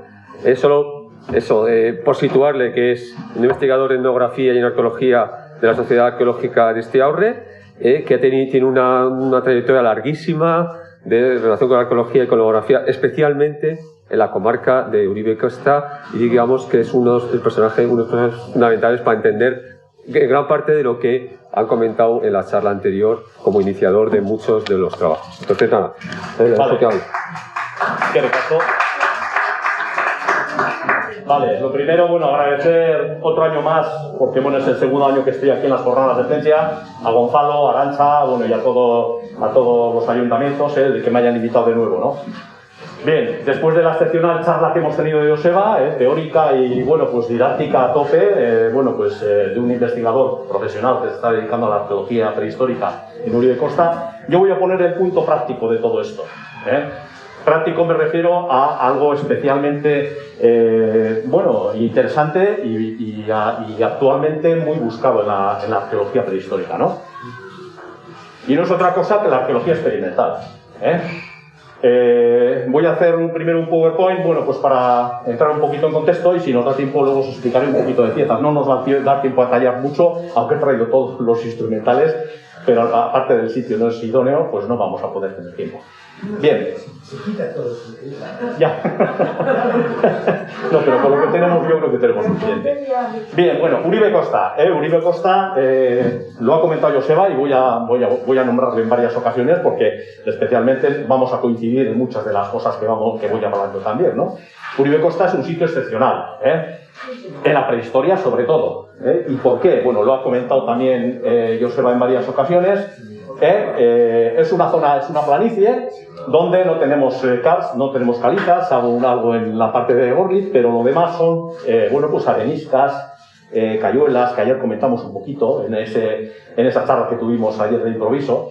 Y bueno, pues es un sitio muy idóneo para que los yacimientos prehistóricos y los humanos, tanto humanos del Paleolítico Medio, neandertales, como Homo sapiens, se instalaran aquí, ¿no? Y una de las principales causas por las que se instalaron fue precisamente por algo que ha nombrado también Joseba, ¿no? El Cuziamendi, aquí, exactamente. El Curciamendi es la cantera de sílex, como ha dicho él, donde ellos se aprovisionaban de ese sílex. Aquí tenemos, os voy a enseñar ya, así, esto es sílex flies de barrica, un sílex que parece cristalino. Ahora diremos sus cualidades una vez que avancemos un poquito en él, ¿no? Pero bueno, aquí tenéis el sílex flies de barrica, Esto es un módulo que lo hemos cogido Sergio y yo, el compañero mío que está por allí, la semana pasada, allá abajo, en Curciamendi, ¿no? Bien. Una de las causas, hemos dicho que es el sílex flies de barrica para hacer las herramientas, lo que comentábamos ayer. Y fijaros bien, yo también he traído aquí un mapa, bueno, orientativo de todos los yacimientos que hemos ido descubriendo a lo largo bueno, pues del siglo XX, porque esto ha comentado Joseba, Barangarán empezó en los años 50, posteriormente entró otra gente, yo empecé a partir de los años 80, Alberto Díez, que ayer no le pudimos tener, también es descubridor, entre ellos de algún dolmen de Muna Ricolanda, etcétera, etcétera, ¿no? Y luego, posteriormente a nosotros, entraron pues el grupo de Joseba, Diego, etcétera, etcétera, ¿no? Con esos yacimientos como Mendieta. Aquí están los yacimientos más importantes descubiertos, bueno, pues en los cuales algunos me incluyo, pero Barandiarán, Alberto, José de Sarachaga, muy importante también, un prospector que en los años 90, maestro mío también, igual que Alberto, como lo dije ayer, pues yo empecé con ellos, ¿no?, a prospectar, y aquí aproximadamente hay 70 zonas arqueológicas, no son yacimientos, El otro día teníamos una pequeña discusión ahí. Un yacimiento arqueológico es un sitio donde, Arambalcha, por ejemplo, Arambalcha es un yacimiento arqueológico, pero Arambalcha tiene 3 zonas, Arambalcha 1, 2 y 3. Esto es lo mismo, un yacimiento, una zona arqueológica, la documentamos como tal cuando encontramos en una huerta o en un sitio concreto de tantos metros por tantos metros varios elementos de arqueología, ¿no?, prehistórica en este caso, o de sílex lítica, ¿no? Bien. Aquí tengo punteado unos 70 zonas arqueológicas, en Uribe Costa. La mayor concentración está en Barrica, efectivamente, pero vamos, nos vamos hasta Leioa y ahora veréis una de las piezas más, aparte del palo clavador, tenemos algo también muy especial en la zona, no de Uribe Costa, sino las cercanas, porque pertenece a Leioa, ¿no? Ahora lo veréis. Bien, el flies de Barrica, Esto, todos conocéis, es la playa de Barrica. Aquí tenemos el Curciamendi. El Curciamendi, donde ha comentado Joseba, que sale el sílex, ¿no? En estos acantilados, en estos caos, es un caos de estratos que se van rompiendo.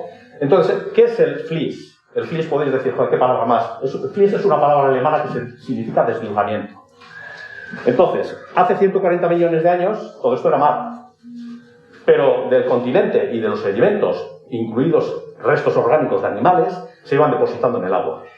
Esos depósitos en el agua van creando estos estratos, son estratos que se van creando como capas de un libro, y por efectos tanto volcánicos, erupciones, como geológicos, etcétera, etcétera, esos afloramientos salen a la luz del sol. Entonces, entre ellos aparecen estos riñones, les llamamos riñones porque son formas arriñonadas, aunque también las hay en placas, que es el sílex. Sílex flies, sílex de procedencia de sedimentos flies.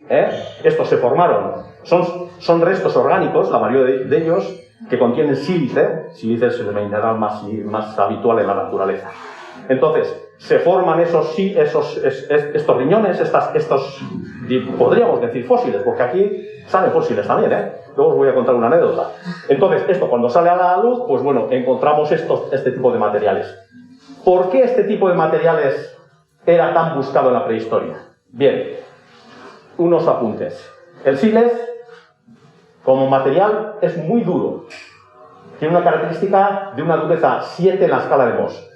Solamente superado por el topacio, el corindón y el diamante. Solamente con un trozo de sílex podríamos hacer una raya en una placa de acero, para que os deis una idea. Pero a la vez tiene otra característica muy importante: es muy frágil. Es muy frágil. Un momentito, y aunque no hagamos alguna talla, vais a ver cómo se rompe.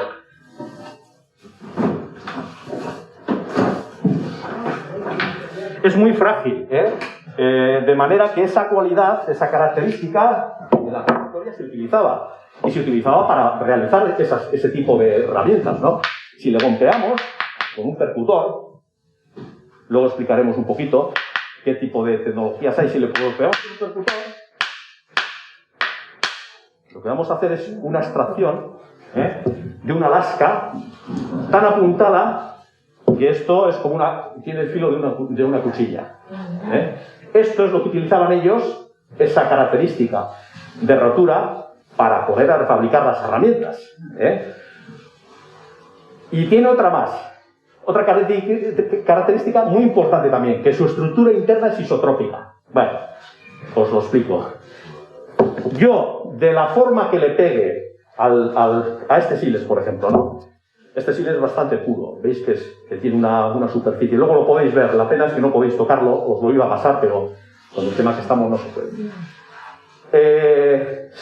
La estructura interna es isotrópica porque de la manera que yo le pegue, en la posición que le pegue, siempre obtengo el mismo resultado. De manera que si yo pego en esta posición voy a obtener una lasca de parecidas características a la anterior. Según le pegue, más fuerte o menos fuerte, y o apunte en una dirección o en otra, ¿no? Y si le cambio voy a obtener la misma, siempre y cuando el siles sea puro. Porque puede tener incrustaciones de fósiles o puede tener también fisuras producidas por las presiones cuando estuvo en los estratos depositado. Bien, el siles gris de barrica, con estas cualidades, con estas características, es uno de los siles más puros y más buscados de la cornisa cantábrica, sin lugar a dudas. Tenemos, para que veáis la diferencia, este siles lo ha nombrado también Joseba, es evaporítico del Ebro. Tiene otras características y vais a ver por qué ha dicho que, y cualquier estudioso, cualquier geólogo sabe que un siles de un sitio determinado es completamente diferente a otro tipo de siles. ¿Por qué? Pues porque tiene unos minerales diferentes, unos fósiles diferentes, una granulometría diferente porque los sedimentos han sido diferentes, etcétera, etcétera, ¿no? El evaporítico del Ebro tiene una dureza extrema, lo que pasa que es mucho menos factible la talla en el evaporítico que en el siles gris de barrica. Esto, que parece una tontería, en la prehistoria era buscado por los neandertales o quizá por otro tipo de humanos, ¿no? Que no sabemos si existieron. Como ha dicho Joseba, no hemos encontrado restos de humanos, porque no se conservan. Sí que hemos encontrado piezas aisladas que tienen por su tecnología, y ahora explicaremos bien por qué lo digo, que son bastante, que tienen tipología antigua, ¿no? Incluso más del paleolítico medio antiguo que comentaba Josep. Bien, vamos a hacer un poquito un repaso. Los neandertales, ¿quiénes son? Porque, bueno, pues por sus características y por su entidad, quizás sean los que más llaman la atención al público, ¿no? Y Arambalcha, por ejemplo, bueno, es protagonizada por este tipo de humanos, tenemos un antepasado común, eso no cabe la menor duda, hace unos 500.000 o 1 millón de años, y eran cazadores-recolectores. Bien, en ese tiempo de aproximadamente de hace 400.000 años, que no sabemos, no eran neandertales, probablemente eran Homo heidelbergensis, ¿por qué no? Porque se han encontrado aquí bifaces que tienen una tipología, como ha dicho Joseba, más antigua que no estas bifaces que se han encontrado en Lastarri, que encontró Trevor Zabala, o las que yo he encontrado en Azcorri o en Barrica, ¿no?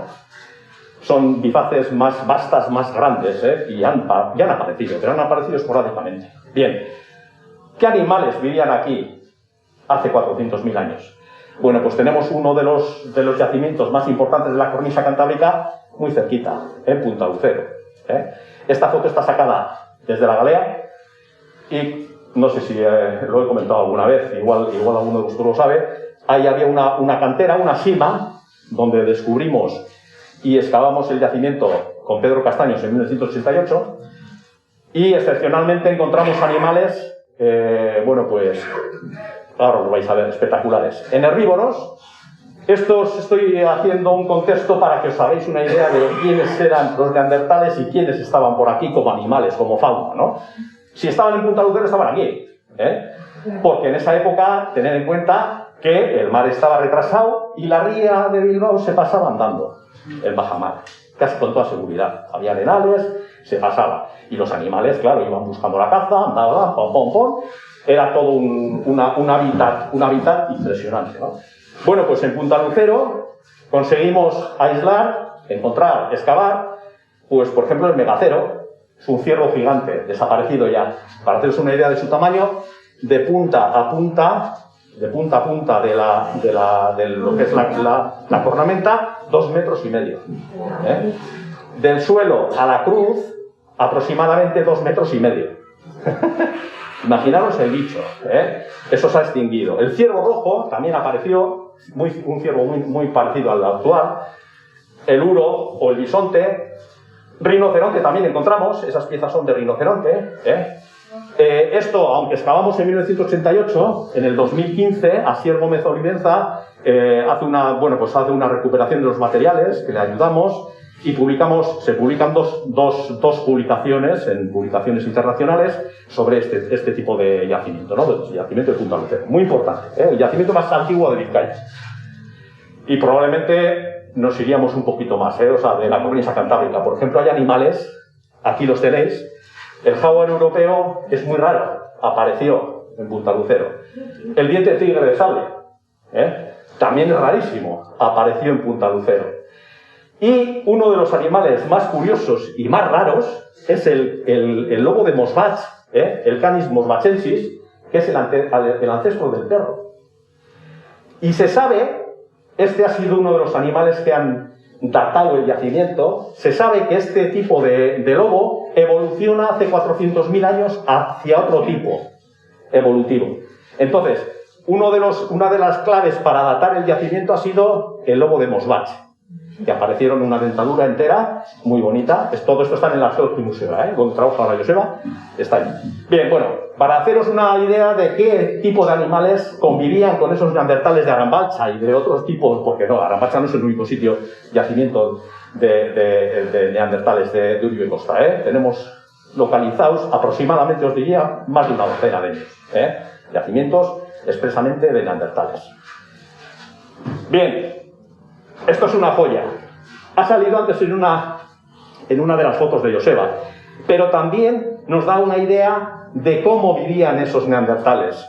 Esta bifaz tiene aproximadamente unos 150.000 años por la tipología. Era dicho paleolítico medio antiguo. Bien, paleolítico medio antiguo, paleolítico superior final. O sea, te quiero decir que ahí se juntan las dos cosas. Es una interfaz, ¿no? No podríamos decir, se podrían datar los dientes, pero bueno, es una pena. Esto aparece en Mendibarrena. Mendibarrena, para que os hagáis una idea, está saliendo del puente del túnel de Leioa hacia Bilbao. Encontramos la gasolinera un poquito más adelante a la derecha, un poquito antes a la izquierda, unos bloques que hacen así en redondo. Hay, bueno, pues en 95 estaban las obras de esos bloques, y bueno, me metí allí como de costumbre, a última hora para que no te eche la bronca, porque yo llevo muchas broncas de prospección. Y encuentro estas piezas, encuentro una bifaz, encuentro una raedera, una lasca tallada y 2 piezas dentarias, en una conjunción de cantos rodados, de río. Tened en cuenta que el Nervión, la ría, hace 400.000 años no estaba como estaba ahora.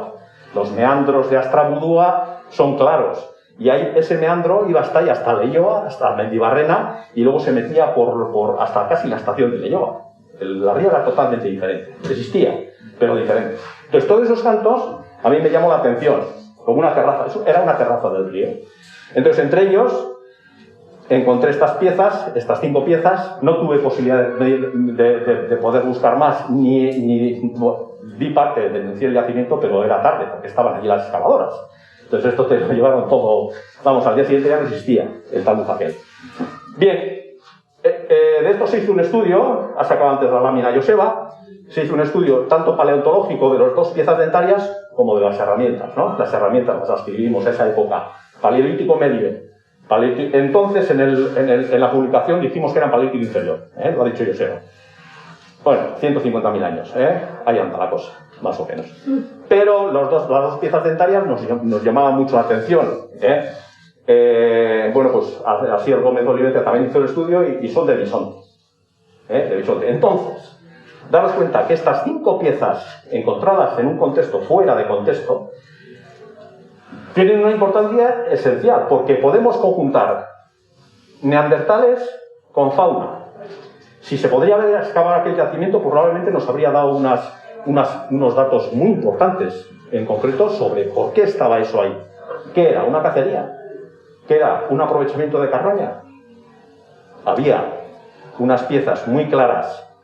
La raedera, sabéis que se utiliza para quitar los tendones y la carne de las pieles. Entonces, no era solamente una bifaz que pueden encontrar en cualquier sitio, como yo las he encontrado. Yo tengo en el museo una docena de bifaces de este estilo y de otros estilos. Y bueno, pues se pueden encontrar por una pérdida. Pero aquí era algo diferente. Esto, bueno, no podemos decir lo que fue. Son hipótesis todo, ¿no? Pero la conjunción de los elementos de herramientas líticas y restos de animales nos da una idea bastante clara, ¿no? Todos podemos suponer que fue una cacería, en fin. Es el único yacimiento al aire libre con restos tanto líticos de sílex. Bueno, en este caso no es sílex, este sí es sílex, además, sílex que no es de aquí, este es evaporítico del Ebro. Este, no queremos que es flis porque está muy patinado y está blanco, pero la bifaz es de lutita, es un material muy utilizado en ese tipo de etapas, ¿no? Un yacimiento muy importante, en Mendibarrena. Bien. La arqueología experimental. Vamos a centrarnos en lo que... ya vamos a dejar los neandertales y vamos a centrarnos ahora en lo que es la arqueología experimental.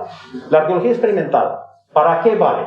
La arqueología experimental es una de las vertientes, una de las... diríamos, una de las... sí, vertientes, podríamos decir, ¿no? Porque está unida a la arqueología clásica, ¿no? Hoy los yacimientos son multidisciplinares, están geólogos, están químicos, etcétera, etcétera. También hay arqueólogos experimentales y también hay arqueólogos de la escuela clásica. En este caso, la arqueología experimental lo que trata es de reproducir las piezas que aparecen en los yacimientos y así poder saber cómo se fabricaban, para qué se fabricaban.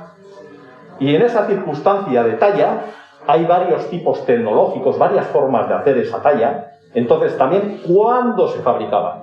O sea, fijaros bien qué importante, ¿no? Encontramos una pieza, cualquiera de ellas, en un yacimiento o al aire libre. Y un arqueólogo experimental tiene que saber, primero, qué tipo de percusión fue la que dieron para sacar esa lasca. Es factible, Deja unas trazas, los percutores duros. Si es percutor blando, deja otras trazas. Si es presión, una extracción por presión, deja otras trazas, completamente diferentes. Entonces, fijaros bien si es importante, ¿no? Porque las dataciones de este tipo de yacimientos muchas veces no se pueden hacer. No tenemos restos fósiles, no tenemos restos vegetales, aunque en Aramacha sí los hay. Entonces, la tecnología, la forma de hacer las piezas, es importantísima para poder datarlas, y encajonarlas dentro de unas etapas concretas del Paleolítico y de la prehistoria reciente, Neolítico, Calcolítico.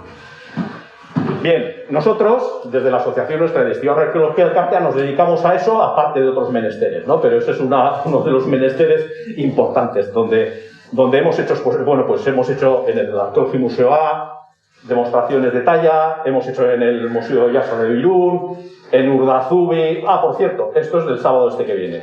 Estamos en Urdazubí, en Urdaz, en Zugarramurdi, y vamos a hacer una demostración luego os explicaré, de iluminación en cueva. Bien, hemos hecho cantidad en Santimamiña, hemos estado 4 veces, haciendo demostraciones en el Día de las Cuevas, etcétera, etcétera, ¿no? En Barrica también, y bueno, pues esto sí que le va a gustar a Arancha, que no sé por dónde está, porque hicimos la pesca en la prehistoria, es pues algo muy especial, que nos mandaron desde el Ayuntamiento de Barrica a hacer algo, arqueología experimental en relación a la pesca, y lo que hicimos es elaborar, por medio de la arqueología experimental, esto por ejemplo es arqueología experimental, puro y duro, no tiene nada que ver con el siles, pero también la arqueología experimental no solamente talla siles, sino que hay que hacer todo tipo de elementos de la prehistoria. En este caso, ¿sabéis lo que es, no? Un retel. Un retel de pesca es una reproducción de un retel mesolítico aparecido en Noruega. Todas las reproducciones que estáis viendo en esa maleta son reproducciones hechas por nosotros, reproducciones de arqueología experimental. Y son copias de Entonces, hay que asemejar el máximo posible, no en la pieza en sí, sino en la técnica de elaboración. Este retel está hecho con mimbre y con hiedra. Entonces, son dos partes claramente diferenciadas, se mete una en otra, se mete en el agua, el cangrejo entra y se queda dentro y no puede salir. Un retel. Un retel. Bueno, luego nosotros no solamente hacemos eso, sino que calculamos qué tiempo hemos tardado en hacerlo, qué tipo de materiales, etc. Como luego os voy a explicar un poquito más adelante, ¿no? Voy a andar a ver el tiempo. Vale. Bien, otra arqueología experimental. También lo hicimos en el Museo de Plencia, de Plasencia. Hicimos unos paneles con arqueología experimental de Arambalcha, de Mandañu, de la historia reciente. Estuvo 3 meses, no sé si está Arancha por ahí, se acordará. Sí, ¿te acuerdas? Entonces, bueno, pues para eso sirve la arqueología experimental, ¿no? Para comprender cómo, cuándo y por qué, y para qué finalidad, Bien, hemos hecho varias exposiciones sobre Ochi. Esto nos pidió un socio nuestro de Estiahorro, Miquel Begoña, y hemos hecho, ahí veis el hacha de Ochi de cobre. Luego lo podéis ver de cerca, la pena es que no podéis tocarlo, pero bueno, son reproducciones hechas fiables, con los mismos materiales. Bien, o también hemos estado dando dos clases, 2 años consecutivos, por ejemplo, en la Universidad de Salamanca, a cursos de 4º grado de historia. Pues hemos ido allí a enseñarles arqueología experimental, de manera que, bueno, les enseñamos la talla, para ir introduciendo a los futuros arqueólogos que van a excavar las excavaciones, para irles introduciendo en estas técnicas que son importantísimas. Ahora cada vez más la universidad se apoya en ellas, y se apoya en ellas, me refiero a la enseñanza, a enseñar a chavales jóvenes que ya están terminando la carrera, para que tengan idea, cuando van a un yacimiento, de saber leer, porque la teoría es muy bonita.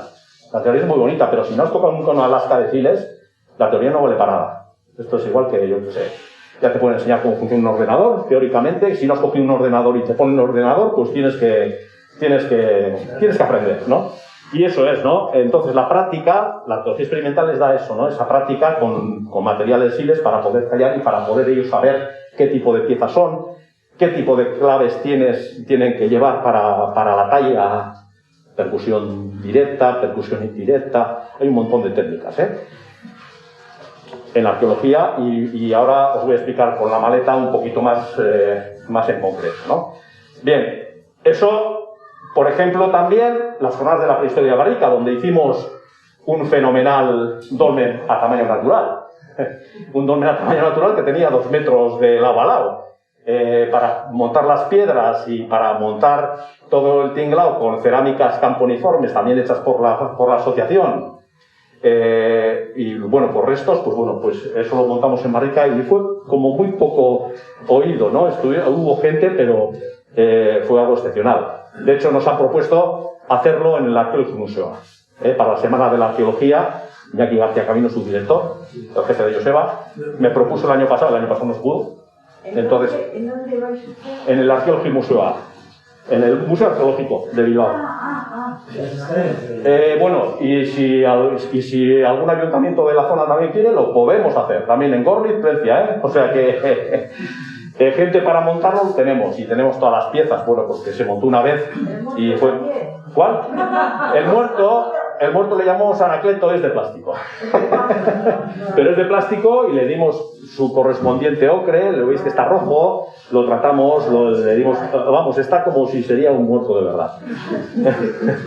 Bien, en ese día también de las jornadas, pues bueno, expusimos también este tipo de materiales, ¿no? Materiales de la prehistoria reciente, hoces hechas con sílex, los molinos que ya hablábamos ayer, los que estuvisteis ayer, o los molinos barquiformes. Mirad, aquí tenéis uno, lo tengo ahí, luego si lo queréis ver lo saco. Ese es un molino barquiforme, de los que os dije que eran los más antiguos que conocíamos en la zona. Puntas de flecha engarzadas, que las tenéis ahí, etcétera, etcétera, ¿no? Hasta piezas de cobre, tanto palmelas como cuchillos, etcétera, etcétera. Eso se hacía en el neolítico, calcolítico. Hace aproximadamente unos 6.000 años. El calcolítico ya, el cobre, hombre, aquí... Cobre, antes he enseñado Joseba una punta de aletas que apareció en Miñacós, y es muy parecida a una de estas. Estas son una arqueología experimental, estas las hemos hecho nosotros, pero aquella apareció aquí, ¿no? Era material, el cobre, muy selecto, Probablemente eran materiales que venían de comercialización con otros poblados. Ayer dijimos, ¿os acordáis?, que en la prehistoria reciente los asentamientos, los pobladores, los humanos se asientan ya en ciertos sitios concretos porque aprenden a plantar la agricultura y la ganadería, y bueno, y una vez que se han asentado, pues bueno, van superando esas tecnologías y van mejorándolas, ¿no? Esto también, bueno, de la guardia, también, en la olla, etcétera, etcétera, ¿no? Bien, ahora voy a hablar un poquito de la punta famosa, el palo cavador que ha hablado Joseba. Bien, esto fue uno de los hallazgos más importantes que hay aquí, lo ha dicho él. Se publica con su dirección y estamos como coautores una cuadrilla de gente, se publica en el Plus One y bueno, pues fue un bombazo cuando apareció, ¿no? Bueno, pues también esto tiene que ver con la arqueología experimental, porque nosotros la hemos reproducido fiablemente. Hemos hecho un palo utilizando la madera que es tejo y con una lasca. Esa lasca es una lasca levalúa que llamamos levalúa, es la tecnología de los neandertales, sacándolo de una manera excepcional, algo parecido a esto, pero bueno, no es esta, pero bueno, con esto y un palo de tejo hasta dejarla expresamente, bueno, pues tal y como es la pieza original. ¿Sabéis cuál es la original y cuál es la copia? Bueno, esta es la original, tal como salió, y esta es la pieza de arqueología experimental que nosotros realizamos. Veis que se ve al 100% lo que es, ¿no? También en medidas, etcétera, etcétera, ¿no? Si os dais cuenta, esto no solamente vale para eso, sino que aquí he resumido un poquito unos datos que se van cogiendo mediante haces la arqueología experimental. Por ejemplo, grado de dificultad. ¿Qué grado de dificultad tiene el hacer un palo con una lasca? Estamos hablando de un palo recién cortado o roto. Bueno, pues le hemos puesto un 8. Es bastante difícil, es complicada. ¿Qué grado de dificultad tenía? Nosotros hemos tardado 155 minutos, también ponemos el tiempo que hemos tardado. Pero ¿cuánto tiempo tardarían ellos en hacer esto? 5 minutos. ¿Por qué? Porque nosotros hemos tenido que igualar la pieza. Hemos sacado un palo, hemos desbastado y hemos tardado 155 minutos en realizar esa reconstrucción. Ellos cogieron un palo, le hicieron una punta, le cortaron y ya está. Entonces, la diferencia es esa. Nosotros tardamos 155 minutos en realizar la pieza, ellos, los neandertales, en 5 minutos tenían un palo cavador. Otra cosa importante también que hicimos es la experimentación sobre el terreno. ¿Cómo actuaba ese palo cavador? Que llamamos palo cavador por lo que es, ¿no? Bien, es muy idóneo para la extracción de raíces. Coges, es poco más grande que esto, entonces es muy fácil cavar y sacar raíces, pero no es idóneo, por ejemplo, para la extracción de siles. Porque también era una de las hipótesis que se utilizaba para cuando se iba a la cantera de Curciamendi, por medio de golpes, extraer trozos de siles para luego tallar. No es idóneo, por el tamaño que tiene, que es pequeño, y porque vimos que se deterioraba enseguida. Al golpear con la piedra, con el siles que es tan duro, y dijimos, no, para esto seguro que no ha sido. Entonces pensamos, dentro de nuestra experimentación, que luego ya los científicos profesionales dirán lo que tenga que ser, pensamos que puede haber sido utilizado para la extracción de raíces. Y luego, bueno, la dureza y el desgaste del útil también lo calculamos, hacemos unos cálculos, ¿no? En fin, arqueología experimental pura y dura, Eso es la arqueología experimental. La manera de saber cómo se hizo ese palo cavador es importantísima, tanto como descubrirla. ¿Cómo se hizo? ¿Con qué herramientas se hizo? ¿Y para qué se hizo? Bien. Y nosotros también, bueno, pues en ese... No sé si voy para adelante o para atrás. Voy para atrás. También, dentro de la arqueología experimental nuestra, pues hemos ayudado a hacer, bueno, pues a gente que son profesionales a hacer sus tesis doctorales. En este caso, esta publicación del Plus One ha salido hace un mes, no más. Entonces, bajo la dirección de María Ángeles Medina y Diego Gárate, que ya sabéis que es de Plencia, bueno, pues hicimos unas antorchas que se utilizaron para hacer una experimentación de iluminación en cueva. Algo parecido a lo que vamos a hacer este sábado en Ikaburu, pero esto se hizo, bueno, pues con unas... era para una tesis, o sea que imaginaros bien qué medidas se tomaron de mediciones y tal. Deciros, bueno, una vez recogidas las maderas, que Trébol Zabala también nos ayudó para hacer este tipo de antorchas, las construimos y hicimos varias pruebas, claro, esto está claro, nunca hemos hecho una antorcha para meternos en una cueva a 400 metros de profundidad. No las necesitamos. Con las linternas que tenemos, en la Churra, por ejemplo, que hemos estado trabajando durante 5 años, que todavía sigue en el estudio, y somos miembros del equipo, hay que desplazarse desde la entrada hasta donde están los grabados, hay unos 400 metros. Entre medio hay una gatera de unos 15 metros, y después de la gatera hay un despeñadero de unos 40 metros entre piedras, que es imposible ir sin luz. Ahora utilizamos unas luces excepcionales que, bueno, que duran además. La linterna mía te puede durar una semana encendida. Son unas linternas muy potentes y idóneas además para ver los grabados, y ahí el director Diego Gárate. Entonces había que hacer unas antorchas idóneas para eso. Entonces, bueno, nos rompimos un poquito la cabeza con los materiales que teníamos que meter, y sobre todo con la construcción. No tiene tanto que ver el material, sino la construcción, porque imaginaros que hacemos una antorcha y la atamos, está atada con hiedra también, hiedra. ¿Por qué? Todos los materiales que hemos utilizado han aparecido en la cueva en los carbones. Se han analizado y son robles, enebros, hiedra, etcétera, etcétera, ¿no? Hemos utilizado esos mismos carbones que aparecen en el yacimiento para construirlas. Pero claro, tú construyes, mirad esta es una de las primeras que hicimos. Claro, está liada con la hiedra, la encendíamos y perfectamente. Pero ¿qué pasaba? Cuando el fuego avanzaba, rompía las ataduras y se nos caía todo. Duraba 5 minutos la antorcha. No podíamos llevarla porque nos quemábamos. Entonces había que idear algo que ellos lo tendrían muy bien estudiado en la prehistoria, algo que duraría mucho tiempo y que no se desvanecería por el camino. Entonces ideamos una especie de anillos con la misma material, pero anillos. ¿Lo veis aquí? Entonces, a medida que iba el fuego avanzando, iba rompiendo un anillo, pero se mantenía por el siguiente. Avanzaba el fuego, rompía otro anillo. Avanzaba el fuego, rompía otro anillo. Pero siempre los anillos, los veis aquí, iban manteniendo lo que es la estructura de la antorcha. Bien, conseguimos tener una antorcha encendida en la cueva. En una cueva de sitio es Isuncha, es una cueva que no es prehistórica, por supuesto. Conseguimos tenerla 1 hora y 45 minutos. Algo excepcional. Pero claro, para llegar a eso, quemamos un montón de antorchas. Las primeras fue 5 minutos, pero en 5 minutos, por mucha infraestructura que tuvieran en el Paleolítico para poder desplazarse dentro de una cueva, porque seguramente el que iba a grabar los grabados, las pinturas o lo que sería, tendría gente que le llevaba antorchas y que llevaba fuegos, también llevaban lámparas de tuétano. Por mucha infraestructura que tuvieran, tenían que durar las antorchas, porque luego había que hacer el dibujo.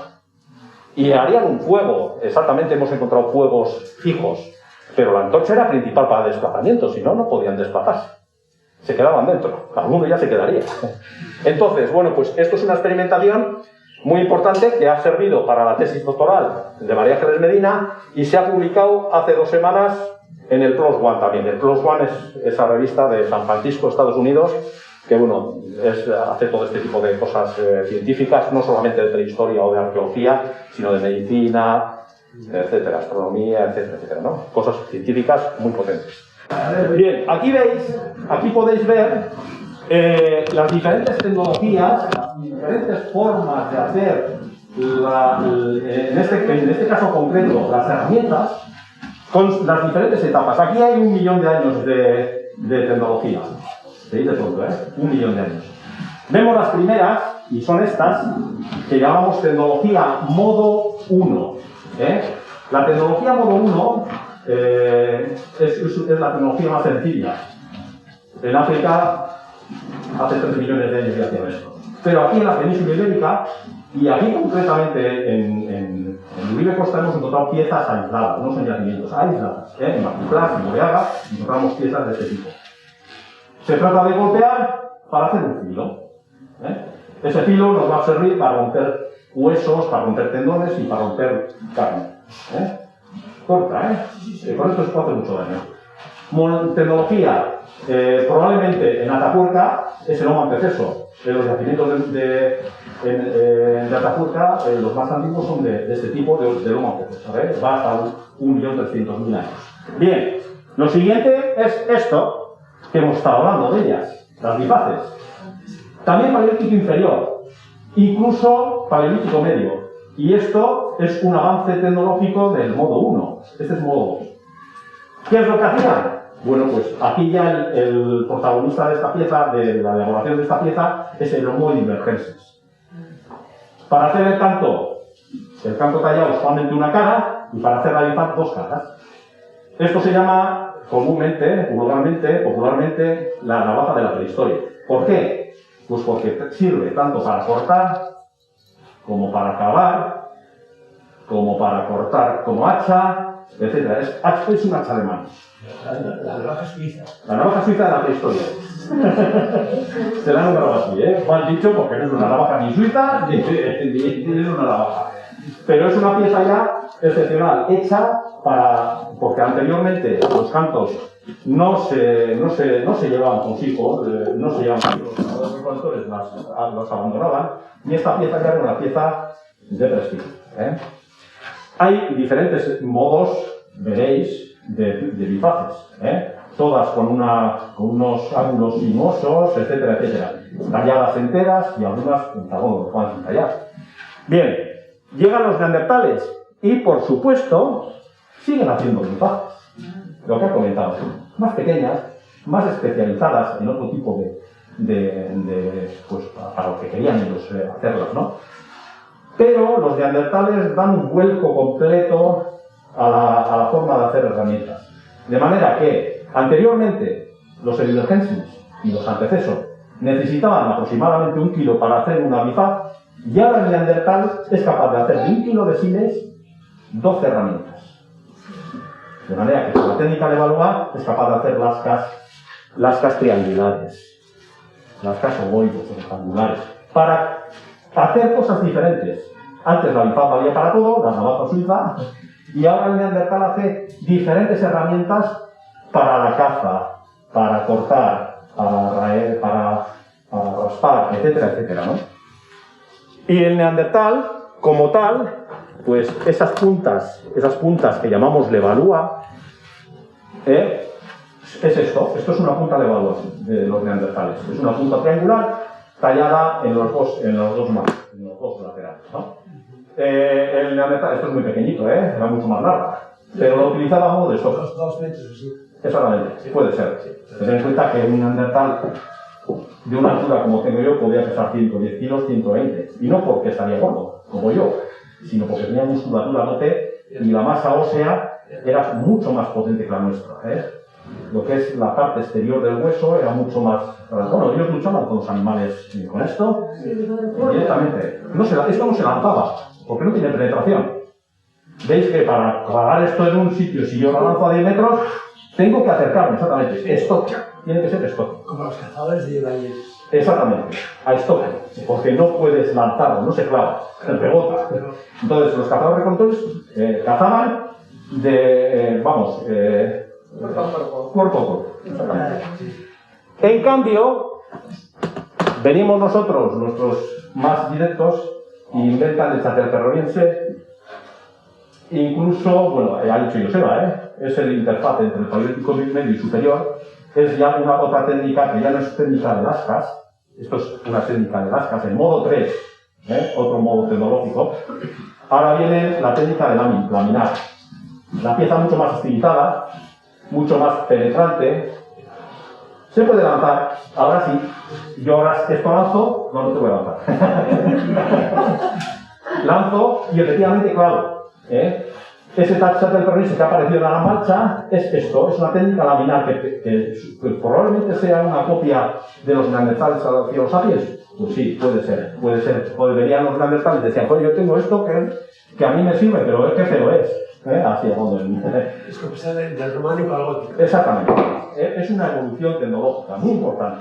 Claro, luego ya en el Paleolítico superior, cuando ya los neandertales aparecen, pues todas estas técnicas van avanzando, ¿no? Van avanzando. El hueso tiene una importancia extrema,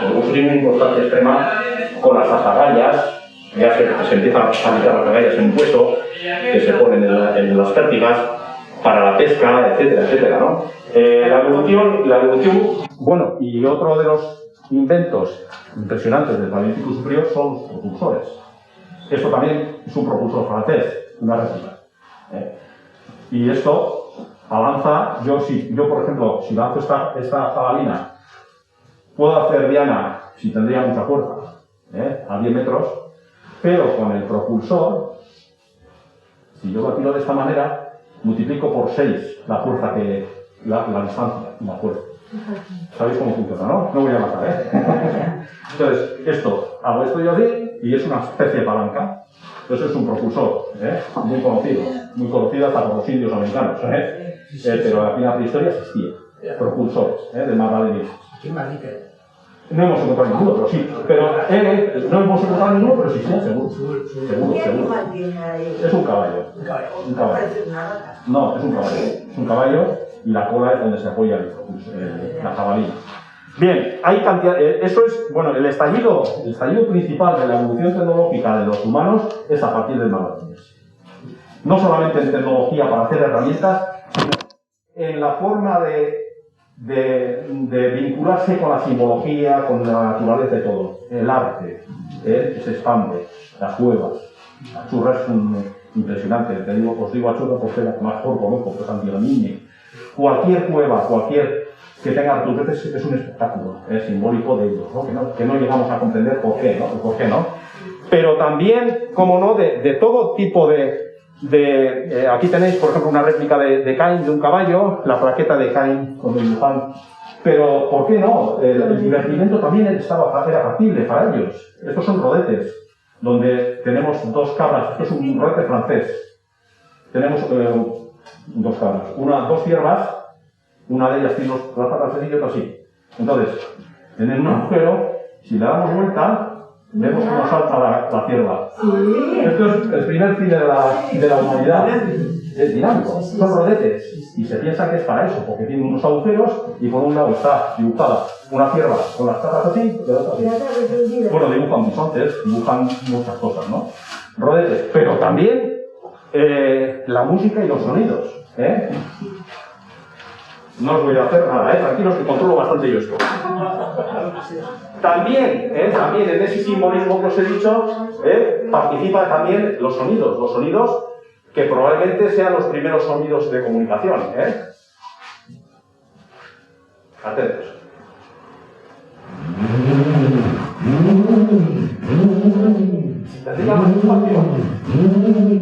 Si tendría más espacio, yo puedo soltar cuerda y puedo recoger cuerda de manera que puedo hacer sonidos más graves y más agudos. Yo puedo hablar con esto. Esto es una bramadera. Es una réplica de una bramadera de La Roche. Bramaderas. O zumbadoras. ¿Y eso en qué? Magdaleniense. 12.500 años. Antiguo. Pero se ha hecho posteriormente, hasta actualmente se utiliza. ¿Sabéis por qué?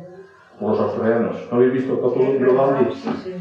También se utiliza. Es una forma de comunicación. Imaginaos que en una cueva, pues estaban cazando los hombres y las mujeres estaban y les viene pues un animal. Entonces, para llamar a la gente, pues utilizaban esto, ¿no? ¿Daros cuenta? ¿Una sirena? Sí, una sirena. Comunicación, simbolismo, música, etcétera, etcétera. O sea, es que puede ser cualquier cosa, ¿no? A partir de ahí, pues evoluciona la tecnología que hemos visto antes de pesca. Fijaros bien hasta dónde evoluciona, ¿no? Fijaros bien, en un vástago de madera se meten siles muy pequeñitos, de manera que se hacen armas compuestas. Estas armas compuestas se ponen en un palo y esto para la pesca es excepcional. No toques mucho, ¿eh? Hazla así. Suave, ¿eh? Suave, ¿eh?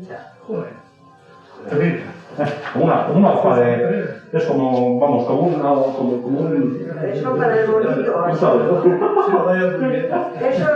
Eso para pescar bonito, para anchoas no sirve. No, esto seguramente, esto se utilizaba en el Mesolítico seguramente para la pesca en costa, en los pozos, para pescar pulpos, para pescar las mojarras que se quedaban aisladas, los congrios, yo qué sé. Anchoas. Las dejaban 13. No, para pesca en costa, la mayoría de las veces. Y bueno, pues como también los reteles, ¿no? Y bueno, pues evolucionan hasta el punto de que llegamos al Neolítico, que ha hablado Joseba, y ya termino, donde podemos ver cómo las hachas, esto es una zuela, esta pieza es de barrica, es una hojita recogida en la propia barrica, y bueno, pues medio un enmangue, esto hace mucho daño. Y si vemos el hacha de Ochi, la réplica del hacha de Ochi, esto es de cobre, que esto es lo que más nos costó hacer, pero es una hacha, esta es una hacha de guerra. Ochi, ya sabéis quién es Ochi. La momia que apareció en los Alpes, con todo el armamento, os he enseñado, os hemos hecho varias exposiciones sobre él, y esta es el hacha que yo, a tamaño natural, tamaño natural. O sea, tiene un peso enorme. Esto, bueno, esto ahora mismo... ¿Esto de hierro o qué? Tú estás vacuna, cógela. Sí. Joder, sí. Puedo hacer mucho daño. Eso ahora mismo no quiero, pero la podría clavar aquí tranquilamente. Y esto creo que es fácil. Bien. Eso también es triste. También. Sí. Bueno, y creo que, no sé, andamos por el tiempo por ahí, ¿no? Sí. Entonces, bueno, sí. Os agradezco la atención. Andamos un poco apurados, ¿eh? Porque podíamos extendernos.